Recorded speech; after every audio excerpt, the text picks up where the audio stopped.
നമ്മൾ സൊസൈറ്റിയിലൂടെ നോക്കുമ്പോൾ ഒരു ഷെയ്മിങ് ആണ്. സ്റ്റേ അറ്റ് ഹോം മംസിനെ ഷെയിം ചെയ്യുന്ന ഒരു പറ്റം. ജോലിയില്ല, നിങ്ങള് ഹസ്ബൻഡിനെ ഡിപ്പെൻഡ് ചെയ്ത് ജീവിക്കുന്നു, നിങ്ങൾക്ക് ഇങ്ങനെ വന്നാൽ എന്ത് ചെയ്യും, അങ്ങനെ ആ ഒരു ഷെയ്മിങ്.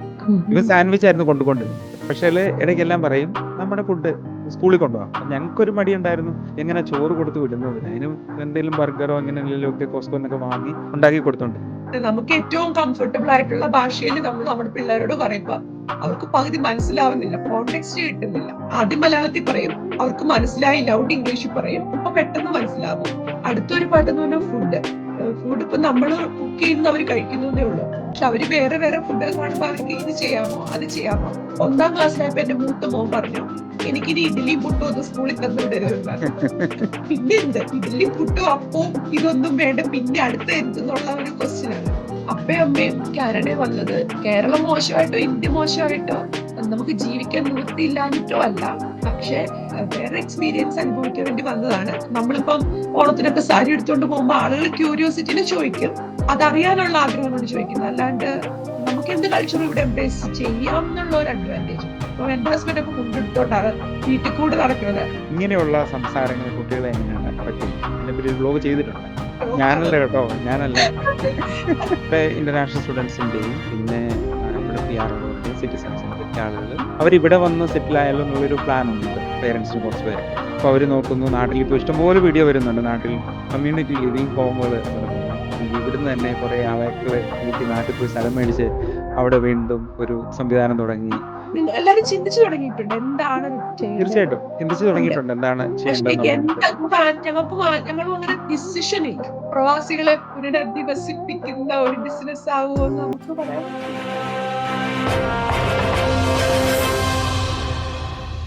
മികച്ച ജീവിത നിലവാരം തേടി ആളുകൾ നാട്ടിൽ നിന്നും വിദേശ രാജ്യങ്ങളിലേക്ക് കുടിയേറാൻ തുടങ്ങിയിട്ട് പതിറ്റാണ്ടുകൾ കഴിഞ്ഞു. 1960 മുതൽ ഗൾഫിലേക്കും അതിനുശേഷം വികസിത നാടുകളായിട്ടുള്ള ജർമ്മനിയിലേക്കും UK-യിലേക്കും അയർലൻഡിലേക്കും ഇവിടെ കാനഡയിലേക്കും US-ലേക്കും ഒക്കെ ആളുകൾ നിരവധിയായി പോയി തുടങ്ങി. അത് സിംഗിളായിട്ട് പോയിട്ടുള്ളവരുണ്ട്, അല്ലാതെ ഫാമിലിയോടൊപ്പം പോയിട്ടുണ്ട്, പിന്നീട് ഫാമിലിയെ ഒപ്പം ചേർത്തവരുണ്ട്. അങ്ങനെ യാത്ര തുടർന്നുകൊണ്ടേയിരിക്കുന്നു. ഈ നാടുകളിൽ എത്തിയവരൊക്കെ ഇപ്പോൾ സന്തുഷ്ടരാണോ? അവർക്കൊക്കെ പരാതികളുണ്ടോ? ഞാൻ എൻ്റെ നിത്യജീവിതത്തിൽ നിരവധി ആളുകളെ അസംതൃപ്തരായി കാണാറുണ്ട്. അതിൻ്റെയൊക്കെ കാരണം എന്താണ്? നമുക്ക് ഇന്നത്തെ ഈ പോഡ്കാസ്റ്റിൽ പല കാര്യങ്ങളും ഡിസ്കസ് ചെയ്യേണ്ടതാണ്. ഇന്ന് നമ്മൾ ചർച്ച ചെയ്യുന്നത് എങ്ങനെ നമുക്ക് ഈ വിദേശ നാടുകളിലെ ജീവിതം സന്തോഷപ്രദമാക്കാം, ചെറിയ ചെറിയ കാര്യങ്ങളിലൂടെ എങ്ങനെ നമുക്ക് ഇമ്പ്രൂവ് ചെയ്യാം, അങ്ങനെ നമ്മുടെ കരിയറിലും നിത്യജീവിതത്തിലുമൊക്കെ സന്തോഷം കൊണ്ടുവരാം. ഇന്ന് നമ്മോടൊപ്പം പോഡ്കാസ്റ്റിൽ ചേരുന്നത് കനേഡിയൻ യൂട്യൂബർ ആയിട്ടുള്ള മിയ ആണ്. മിയയുടെ ചാനലിൻ്റെ പേര് മലയാളി മോം ഇൻ കാനഡ എന്നാണ്. നിങ്ങൾക്ക് എല്ലാവർക്കും ഈ പോഡ്കാസ്റ്റിലേക്ക് സ്വാഗതം. Welcome Mia to the podcast. മിയെ പറ്റി ഒന്ന് ചെറുതായിട്ടൊന്ന് പറയുക. അതോടൊപ്പം തന്നെ നമ്മുടെ ഓഡിയൻസ് ഒത്തിരി പേര് ഇങ്ങനെയുള്ള ടോപ്പിക്സിന് വേണ്ടി വെയിറ്റ് ചെയ്യുന്നുണ്ട്, പ്രത്യേകിച്ച് അമ്മമാർ. ധാരാളം ആളുകൾ എനിക്ക് തോന്നുന്നു മിയയുടെ യൂട്യൂബ് ചാനലൊക്കെ കാണുന്നത് പുതിയതായിട്ടുള്ള ആളുകളും പിന്നെ അതോടൊപ്പം തന്നെ നാട്ടിൽ നിന്നുള്ളവരും മറ്റ് രാജ്യങ്ങളിൽ നിന്നുള്ളവരും ഒക്കെ കാണുന്നുണ്ട്. ഒന്ന് കാര്യങ്ങളൊക്കെ ഒന്ന് പറയുമോ? എൻ്റെ പേര് മിയ എബ്രഹാം. ഞാന് കാനഡയിലാണ്, ആൽബർട്ട എന്ന് പറഞ്ഞ ഒരു പ്രൊവിൻസിലാണ് കഴിഞ്ഞ ഒരു 7 വർഷമായിട്ട്. നമ്മൾ കാനഡയിലോട്ട് ലാൻഡ് ചെയ്തപ്പം ഒണ്ടാറിയോയിലായിരുന്നു കുറച്ച് കാലം, ഒരു 4-5 വർഷം അവിടെയായിരുന്നു. നമ്മളോട് ഞാനും എൻ്റെ ഹസ്ബൻഡും 2 കുട്ടികളും ആയിട്ടാണ് താമസിക്കുന്നത്. ഞാനൊരു നേഴ്സാണ്, RN ആണ് എൻ്റെ പ്രൊഫഷൻ. കഴിഞ്ഞ 8 വർഷമായിട്ട് ഞാനൊരു അണ്ടർ ഗ്രാജുവേറ്റ് കോഴ്സ് പഠിപ്പിക്കുകയാണ്. ഇപ്പം അതിൻ്റെ ലീഡർഷിപ്പ് പൊസിഷനിലാണ്. എൻ്റെ ഹസ്ബൻഡ് ഒരു വെറ്റിനറി ഡോക്ടറാണ്. നാട്ടിൽ തന്നെ എഡ്യൂക്കേഷൻ കഴിഞ്ഞ്, ഞാനും ഹസ്ബൻഡും നാട്ടിൽ നിന്ന് തന്നെ ബാച്ചിലേഴ്സും മാസ്റ്റേഴ്സും ഒക്കെ കഴിഞ്ഞ് ഒരു 30+ ഒക്കെ ആ ഒരു സമയത്ത് ഇങ്ങോട്ട് മൂവ് ചെയ്താണ്. കുട്ടികൾ ഒരാൾ 10ാം ക്ലാസ്സിൽ, ഒരാൾ 3ാം ക്ലാസ്സിലും. അതാണ് നമ്മുടെ ഫാമിലി. അപ്പൊ നമ്മളിവിടെ ഓൾമോസ്റ്റ് സെറ്റിലായിട്ട് ഇരിക്കുന്നു. ഏത് വർഷമാണ് വന്നത് കാനഡയിലേക്ക്? ഞങ്ങൾ ആദ്യമായിട്ട് വന്നത് 2011-ലാണ്. ഞാനും ഹസ്ബൻഡും കൂടെ ഒരു വിസിറ്റിംഗ് വിസ എടുത്ത് വന്നു. വിസിറ്റ് ചെയ്യാൻ വേണ്ടിയിട്ട് വന്നെന്ന് പറഞ്ഞാലും ഞാൻ എൻ്റെ നഴ്സിംഗ് രജിസ്ട്രേഷൻ എക്സാം എഴുതാൻ എന്നുള്ള ഒരു താല്പര്യത്തിലാണ് വന്നത്. അത് നമ്മൾ അന്നൊരു ചോയ്സ് എടുത്തിരുന്നു. നമ്മൾ വന്നിട്ട് ഒത്തിരി നമ്മൾ എക്സ്പെക്ടേഷൻസ് ഉണ്ടല്ലോ പല സ്ഥലത്തോട്ട് പോകുമ്പോൾ. അപ്പൊ ആദ്യം എല്ലാവരും വരുന്നു, വന്നിട്ട് ഒന്നേന്ന് സ്റ്റാർട്ട് ചെയ്യുന്നു. അപ്പം ഒത്തിരി സ്ട്രഗിൾസ്, കുറെ 3-4-5 ഇയേഴ്സ് ഒക്കെ എടുക്കും എസ്റ്റാബ്ലിഷ് ആവാൻ, ഒരു നല്ല ജോലി, നല്ല ഒരു ഇതാവാനായിട്ടൊക്കെ. അന്ന് കാലത്ത് ഇങ്ങനെ വ്ളോഗുകളും യൂട്യൂബ് ഒന്നുമില്ല, പക്ഷേ ബ്ലോഗ്സ് ഉണ്ട്. അപ്പൊ ഞാനിങ്ങനെ ഗൂഗിൾ സെർച്ച് ചെയ്യും ഓരോ കാര്യങ്ങൾ. അപ്പം ബ്ലോഗൊക്കെ കണ്ട് മനസ്സിലാക്കി നമ്മളൊന്ന് മുന്നേ ഒന്ന് പ്രിപ്പയർ ചെയ്ത് വന്നാല് കുറച്ചും കൂടെ ഒരു ലൈഫ് ഈസി ആവും. അപ്പൊ നമ്മൾ 2011 വന്നു. ഞാൻ എക്സാം, എന്റെ അന്ന് NCLEX-RN അല്ല, CRNE എന്ന് പറഞ്ഞ രജിസ്ട്രേഷൻ എക്സാം, അത് എഴുതി. കാനഡയൊക്കെ ഒന്ന് 10 ദിവസം കറങ്ങി കണ്ടു, തിരിച്ചു പോയി. ആ എക്സാം ഭാഗ്യത്തിന് കിട്ടി. അത് കിട്ടിയില്ലെങ്കിൽ, അത് കിട്ടിയാലേ ഉള്ളൂ നമ്മൾ ഇങ്ങോട്ട് ഇമിഗ്രേറ്റ് ചെയ്യത്തുള്ളൂ എന്ന് വിചാരിച്ചിട്ടുണ്ടായിരുന്നു. പിന്നെ പിന്നെ അതിനുശേഷം ഞാൻ മാസ്റ്റേഴ്സ് ചെയ്യുമായിരുന്നു നാട്ടിൽ. അപ്പൊ അത് ബ്രേക്ക് ചെയ്യാൻ പറ്റത്തില്ലായിരുന്നു. മാസ്റ്റേഴ്സ് ചെയ്തിട്ട് 2014 നമ്മൾ ഫാമിലി ആയിട്ട് വന്നു, ഇമിഗ്രേഷൻ കഴിഞ്ഞു, ജോലിക്ക് കയറി. അങ്ങനെയായിരുന്നു നമ്മുടെ ഒരു ഇത്. അപ്പം 2 പ്രാവശ്യം വന്നു. ആദ്യം വന്നു 2011, പക്ഷെ ഇമിഗ്രേറ്റ് ചെയ്ത് ഇവിടെ ജീവിക്കണം എന്നുള്ള താല്പര്യത്തോടു കൂടി വന്നത് 2014. അതൊരു വലിയ ജേർണി തന്നെയാണല്ലോ. ആദ്യമായിട്ടാണ് ഞാൻ ഇങ്ങനെ ഒരു കഥ കേൾക്കുന്നത്. ആദ്യം ആ സമയത്ത് അതായിട്ട് തന്നെ ഇവിടെ ഒത്തിരി വന്ന് പേര് പറയാറുണ്ട് അത്. പക്ഷെ ഞാനിത് ഷെയർ ചെയ്തതിന് ശേഷം ചില ആളുകൾ ചെയ്ത് കണ്ടിട്ടുണ്ട്. ഒരു വലിയ റിസ്ക് ആണ്. അപ്പൊ ഞാൻ എന്റെ ഹസ്ബൻഡിന്റെ അടുത്ത് പറയും, എനിക്ക് മുന്നോട്ട് നോക്കുമ്പോൾ ഭയങ്കര ഒരു ഡാർക്ക്നെസ് എനിക്ക് മനസ്സിലാവുന്നത്. അപ്പം പക്ഷെ ഞാൻ എപ്പോഴും ഒത്തിരി ഇക്വാലിറ്റി ഒക്കെ പറഞ്ഞാലും എനിക്ക് ചിലപ്പോൾ തോന്നും, തിങ്ക് ചെയ്യുന്ന ആളുകളുടെ ഡിഫറൻസ് എന്ന് പറയുന്നത്, ചില ആളുകൾക്ക് കുറച്ചും കൂടെ ഫ്യൂച്ചർ പ്രഡിക്റ്റ് ചെയ്യാൻ പറ്റും, കാണാൻ പറ്റും.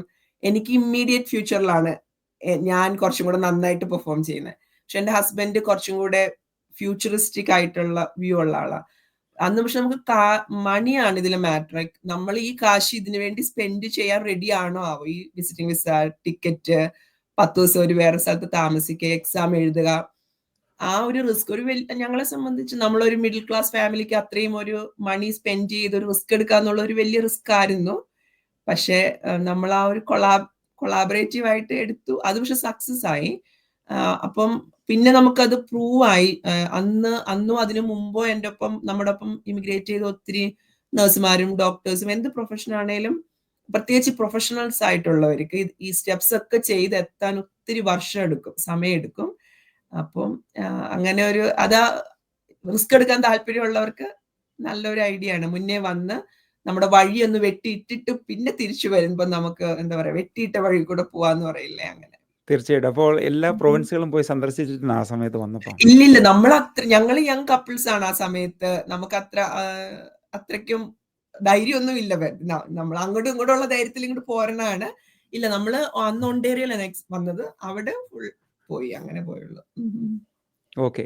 അത് കഴിഞ്ഞിട്ട് PR ജേർണിയിലോട്ട് വന്നെന്ന് പറഞ്ഞിട്ടുണ്ടെങ്കിൽ ഇവിടെ പഠിച്ചു, അതിനുശേഷം PR എത്തി. പിന്നെ ഇല്ല, നമ്മുടെ എഡ്യൂക്കേഷൻ എല്ലാം നാട്ടിൽ നിന്നു. ഞാന് ബാച്ചുലർ നഴ്സിംഗും മാസ്റ്റേഴ്സും ചെയ്തത് നമ്മുടെ നാട്ടിൽ തന്നെ മെഡിക്കൽ കോളേജുകളിൽ നിന്ന്, ട്രിവാൻഡ്രത്തും തൃശ്ശൂരും.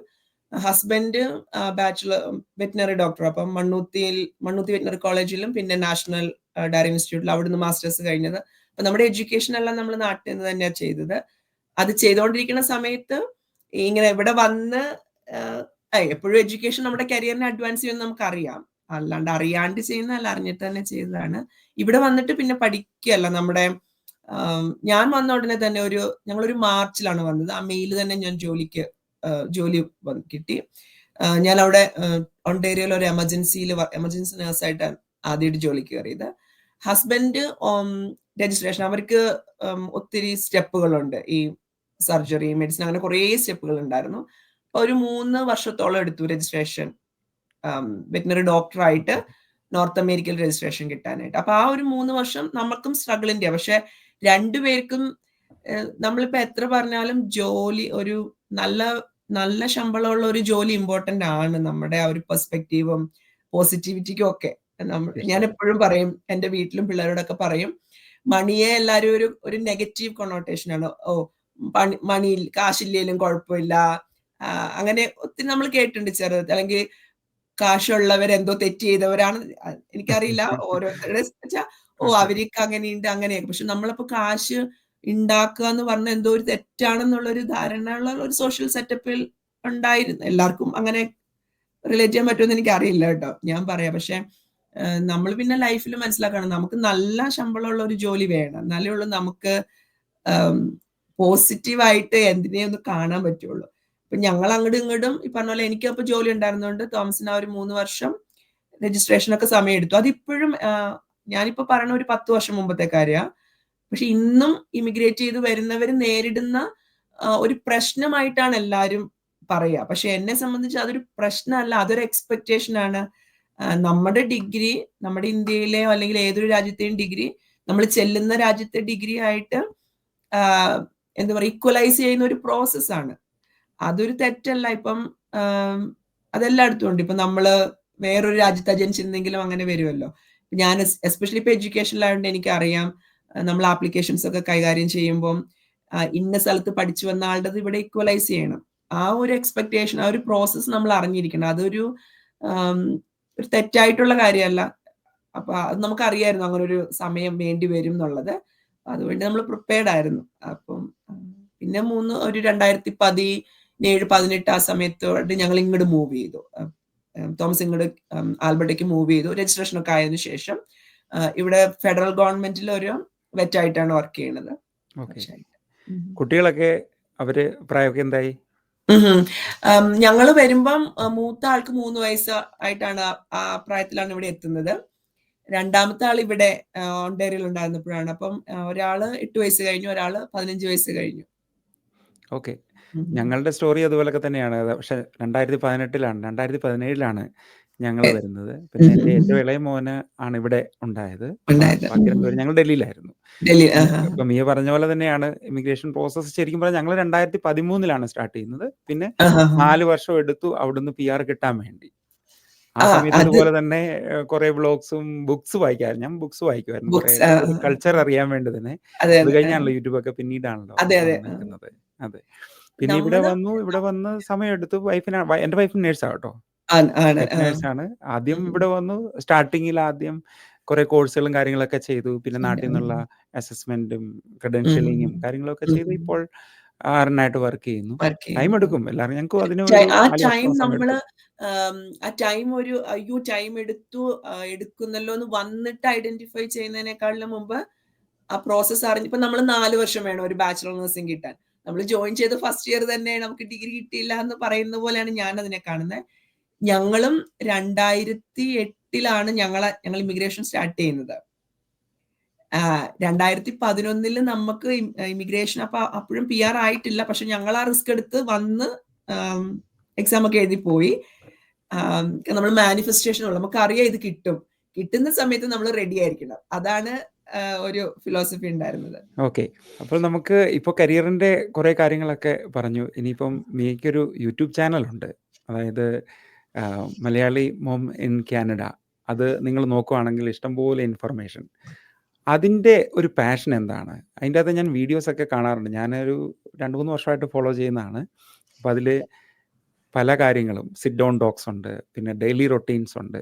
നമ്മുടെ സബ്സ്ക്രൈബേഴ്സ് കൂടുതലും അമ്മമാരാണ്, പിന്നെ പേരൻസാണ്. അവരുടെ മക്കളൊന്നെങ്കിൽ ഇവിടെ ഉണ്ട്, അല്ലെങ്കിൽ ഇങ്ങോട്ട് വരാൻ വേണ്ടി ആഗ്രഹിക്കുന്നവരുണ്ട്. പിന്നെ റിട്ടയർമെൻറ്റിന് വേണ്ടി ഇങ്ങോട്ട് വരാൻ വേണ്ടി ഇരിക്കുന്നവരുണ്ട്. അല്ലെ നമ്മുടെ ഇവിടെ നിന്നുള്ള പേരൻസ് കുറച്ചാൾ ഇവിടെ വന്നിട്ട് നാട്ടിൽ പോയി റിട്ടയർ ചെയ്യാൻ വേണ്ടി പ്ലാനൊക്കെ ഉള്ളവരുണ്ട്. അപ്പം മിയയുടെ കോണ്ടൻസ് വെച്ച് നോക്കിക്കഴിയുമ്പോഴേക്കും പലർക്കും പ്രയോജനമുള്ള പല കാര്യങ്ങളുമാണ്. ആ യൂട്യൂബ് ചാനൽ തുടങ്ങാനും അതിനുവേണ്ടിയുള്ള പാഷനും കാര്യങ്ങളൊക്കെ എങ്ങനെയാണ്? ഈ യൂട്യൂബ് വരുന്നതിന് മുമ്പ് ഞാൻ ബ്ലോഗ് പോസ്റ്റുകൾ വായിച്ചിട്ടുള്ള കാര്യങ്ങളായിരുന്നു. പിന്നെ യൂട്യൂബ് ഭയങ്കര പ്രചാരത്തിൽ വന്നപ്പോൾ അതെപ്പോഴും കാണും. അപ്പോൾ ഞാൻ എപ്പോഴും ഓർക്കും ഇതൊരു നല്ല ലേണിംഗ് പ്ലാറ്റ്ഫോം ആണ് കാഷ്വൽ ആയിട്ടുള്ള കാര്യങ്ങൾക്കെന്ന്. പിന്നെ പാരന്റിങ് നല്ല, ഇപ്പൊ ചെറിയ കുട്ടി ഉണ്ടാകുമ്പോഴത്തേനും എങ്ങനെ ന്യൂ ബോൺ നഴ്സറി സെറ്റ് ചെയ്യാം, അങ്ങനെ നമുക്ക് അത്ര അറിവില്ലാത്ത കാര്യങ്ങളുണ്ട്.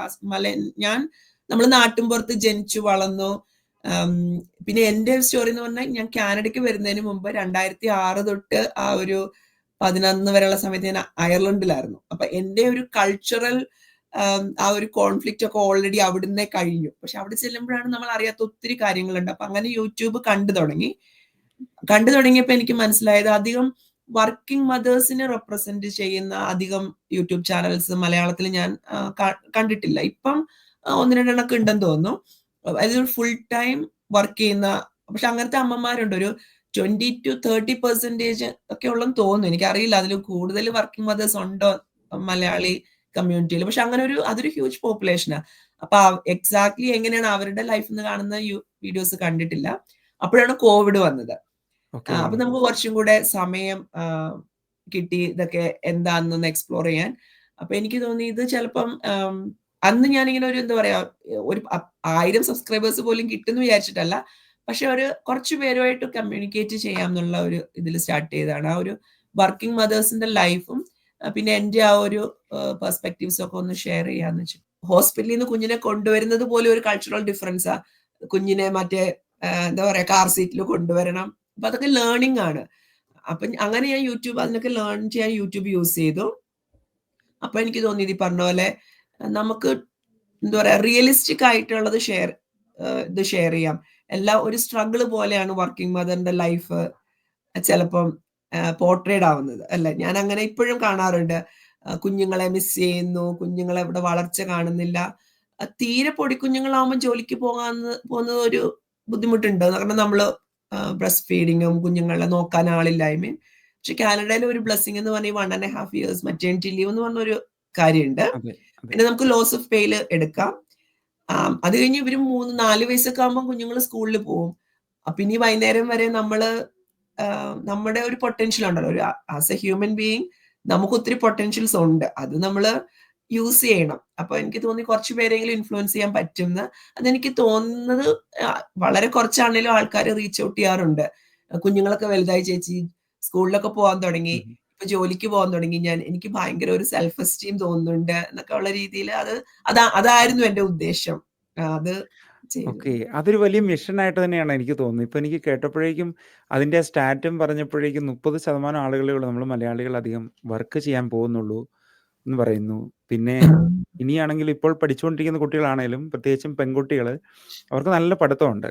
ആണുങ്ങളെ ഉണ്ട്. നോക്കി കഴിയുമ്പോഴത്തേനും പഠിത്തം ഇത്തിരി കുറവായിരിക്കും, പുറകോട്ടായിരിക്കും. പക്ഷേ പെൺകുട്ടികളെല്ലാവരും പഠിച്ച് അങ്ങ് നിൽക്കുവാണ്, ജോലിക്ക് പോകുന്നില്ല. ഇപ്പോഴും അവർ ആ സേഫ് സോണിൽ തന്നെ ഓക്കെ ഇത്തിരി പൈസയുള്ള വീട്ടിലോട്ടൊക്കെ കെട്ടിച്ചു വിട്ടേക്കുവാണെങ്കിൽ പിന്നെ എന്തിനാ ജോലിക്ക് പോകുന്നേ എന്നുള്ളൊരു കണക്കൂട്ടലുകളൊക്കെ എത്തുന്നുണ്ടെന്നോ?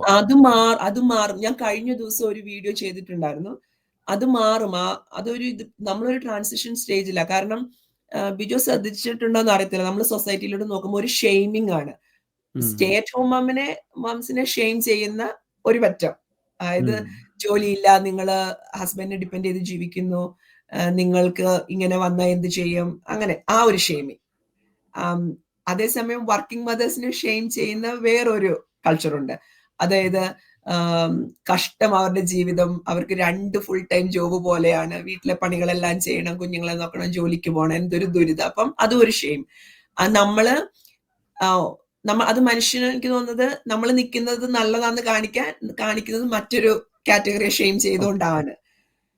ഷെയിമിങ്ങിനെക്കാട്ടിലും കൂടുതൽ എനിക്ക് ഇനിയുള്ള പെൺകുട്ടികളോടോ അല്ലെങ്കിൽ ഇപ്പം ജോലിക്ക് പോകാൻ പ്രാപ്തിയുള്ള ആരോഗ്യമുള്ള സ്ത്രീകളോട്, എല്ലാവർക്കും പറ്റില്ല, ശരിയാണ്. ഇപ്പൊ നമുക്ക് നമ്മുടെ വീട്ടില് ഇൻലോസോ പേരൻസോ ഒക്കെ ബെഡ് നോക്കേണ്ട ഒരു അവസ്ഥയുണ്ട്.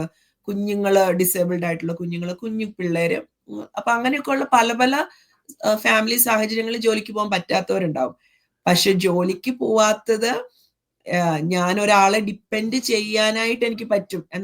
അത് ആ സമയം മാറേണ്ട സമയം അതിക്രമിച്ചു എന്നാണ് ഞാൻ പറയാ. കാരണം പണ്ടത്തെ പോലെ അല്ലല്ലോ. പണ്ടെന്ന് പറഞ്ഞാൽ ഇപ്പം വീട് പറമ്പ് നോക്കാനുണ്ട്, അവിടുന്ന് ആദായമൊക്കെ എടുത്തു വെക്കണം, നോക്കാൻ കുറെ പശുവുണ്ട്, ഒരു 30 വർഷം പുറകില്. അപ്പൊ ആ സ്ത്രീ വീട്ടിലിരുന്നും കുറച്ച് കാശ് ഉണ്ടാക്കുന്നുണ്ട്. പക്ഷെ ഇപ്പൊ അത് മാറി. ഇപ്പൊ എന്ന് പറഞ്ഞാൽ നമുക്ക് അങ്ങനെ അല്ലെങ്കിൽ വേറെ ഇൻകം ഉള്ളവർക്ക് ചിലപ്പോൾ ബാങ്ക് ബാലൻസോ അല്ലെങ്കിൽ റെന്റൽ, എനിക്കറിയാം ഒത്തിരി പേര് ജോലിക്ക് പോകാത്ത എന്റെ ഫ്രണ്ട്സ് ഒക്കെ. പക്ഷെ അവർ ഓൾറെഡി അസറ്റ്സ് ക്രിയേറ്റ് ചെയ്ത് വെക്കുന്നവരാ. ആ സെറ്റിൽ നിന്ന് അവർക്ക് വരുമാനമുണ്ട്. അവർക്ക് എന്തെങ്കിലും ഒരു മിസ്ഹാപ്പ് സംഭവിച്ചാല് വേറെ ആരും ഡിപ്പെൻഡ് ചെയ്യേണ്ടാത്തവരും ഉണ്ട്. അതേസമയം ട്രഡീഷണൽ വാല്യൂ എന്നുള്ള രീതിയിൽ എന്നെ നോക്കേണ്ട ഉത്തരവാദിത്തം നമ്മൾ പണ്ട് പറയില്ലേ, അച്ഛൻ, ഭർത്താവ്, പിന്നെ മക്കൾ എന്നുള്ളത്. അത് ആ കാലം ഒരു 10-20 വർഷം കഴിയുമ്പോഴത്തേക്കിന് ഞാൻ എപ്പോഴും വിചാരിക്കും, നമ്മുടെ മക്കൾ ഇപ്പം നമ്മുടെ ഈ ജനറേഷനിൽ നമ്മുടെ മക്കള് അവരുടെ വാല്യൂ, നമ്മൾ എത്ര വാല്യൂ ഇൻസ്റ്റിൽ ചെയ്താലും എന്റെ ജീവിതം എന്റെ അപ്പനെ അമ്മേനെ നോക്കാനുള്ളതാണെന്നുള്ള രീതി വരാനുള്ള സാധ്യത കുറവാണ്. അത് വേറൊന്നും കൊണ്ടല്ല, അവര് പണ്ടത്തെ പോലെ വീടിനടുത്തൊരു കോളേജിൽ പോയി പഠിച്ചു, എന്തെങ്കിലും ഒരു ഡിഗ്രി എടുത്തു, വീട്ടിൽ തന്നെ കളച്ചും ജോലി എടുത്തും അല്ലെ തൊട്ടടുത്ത ഗവൺമെന്റ് ഓഫീസിൽ ജോലിക്ക് പോയി ആ കൾച്ചർ മാറിയല്ലോ.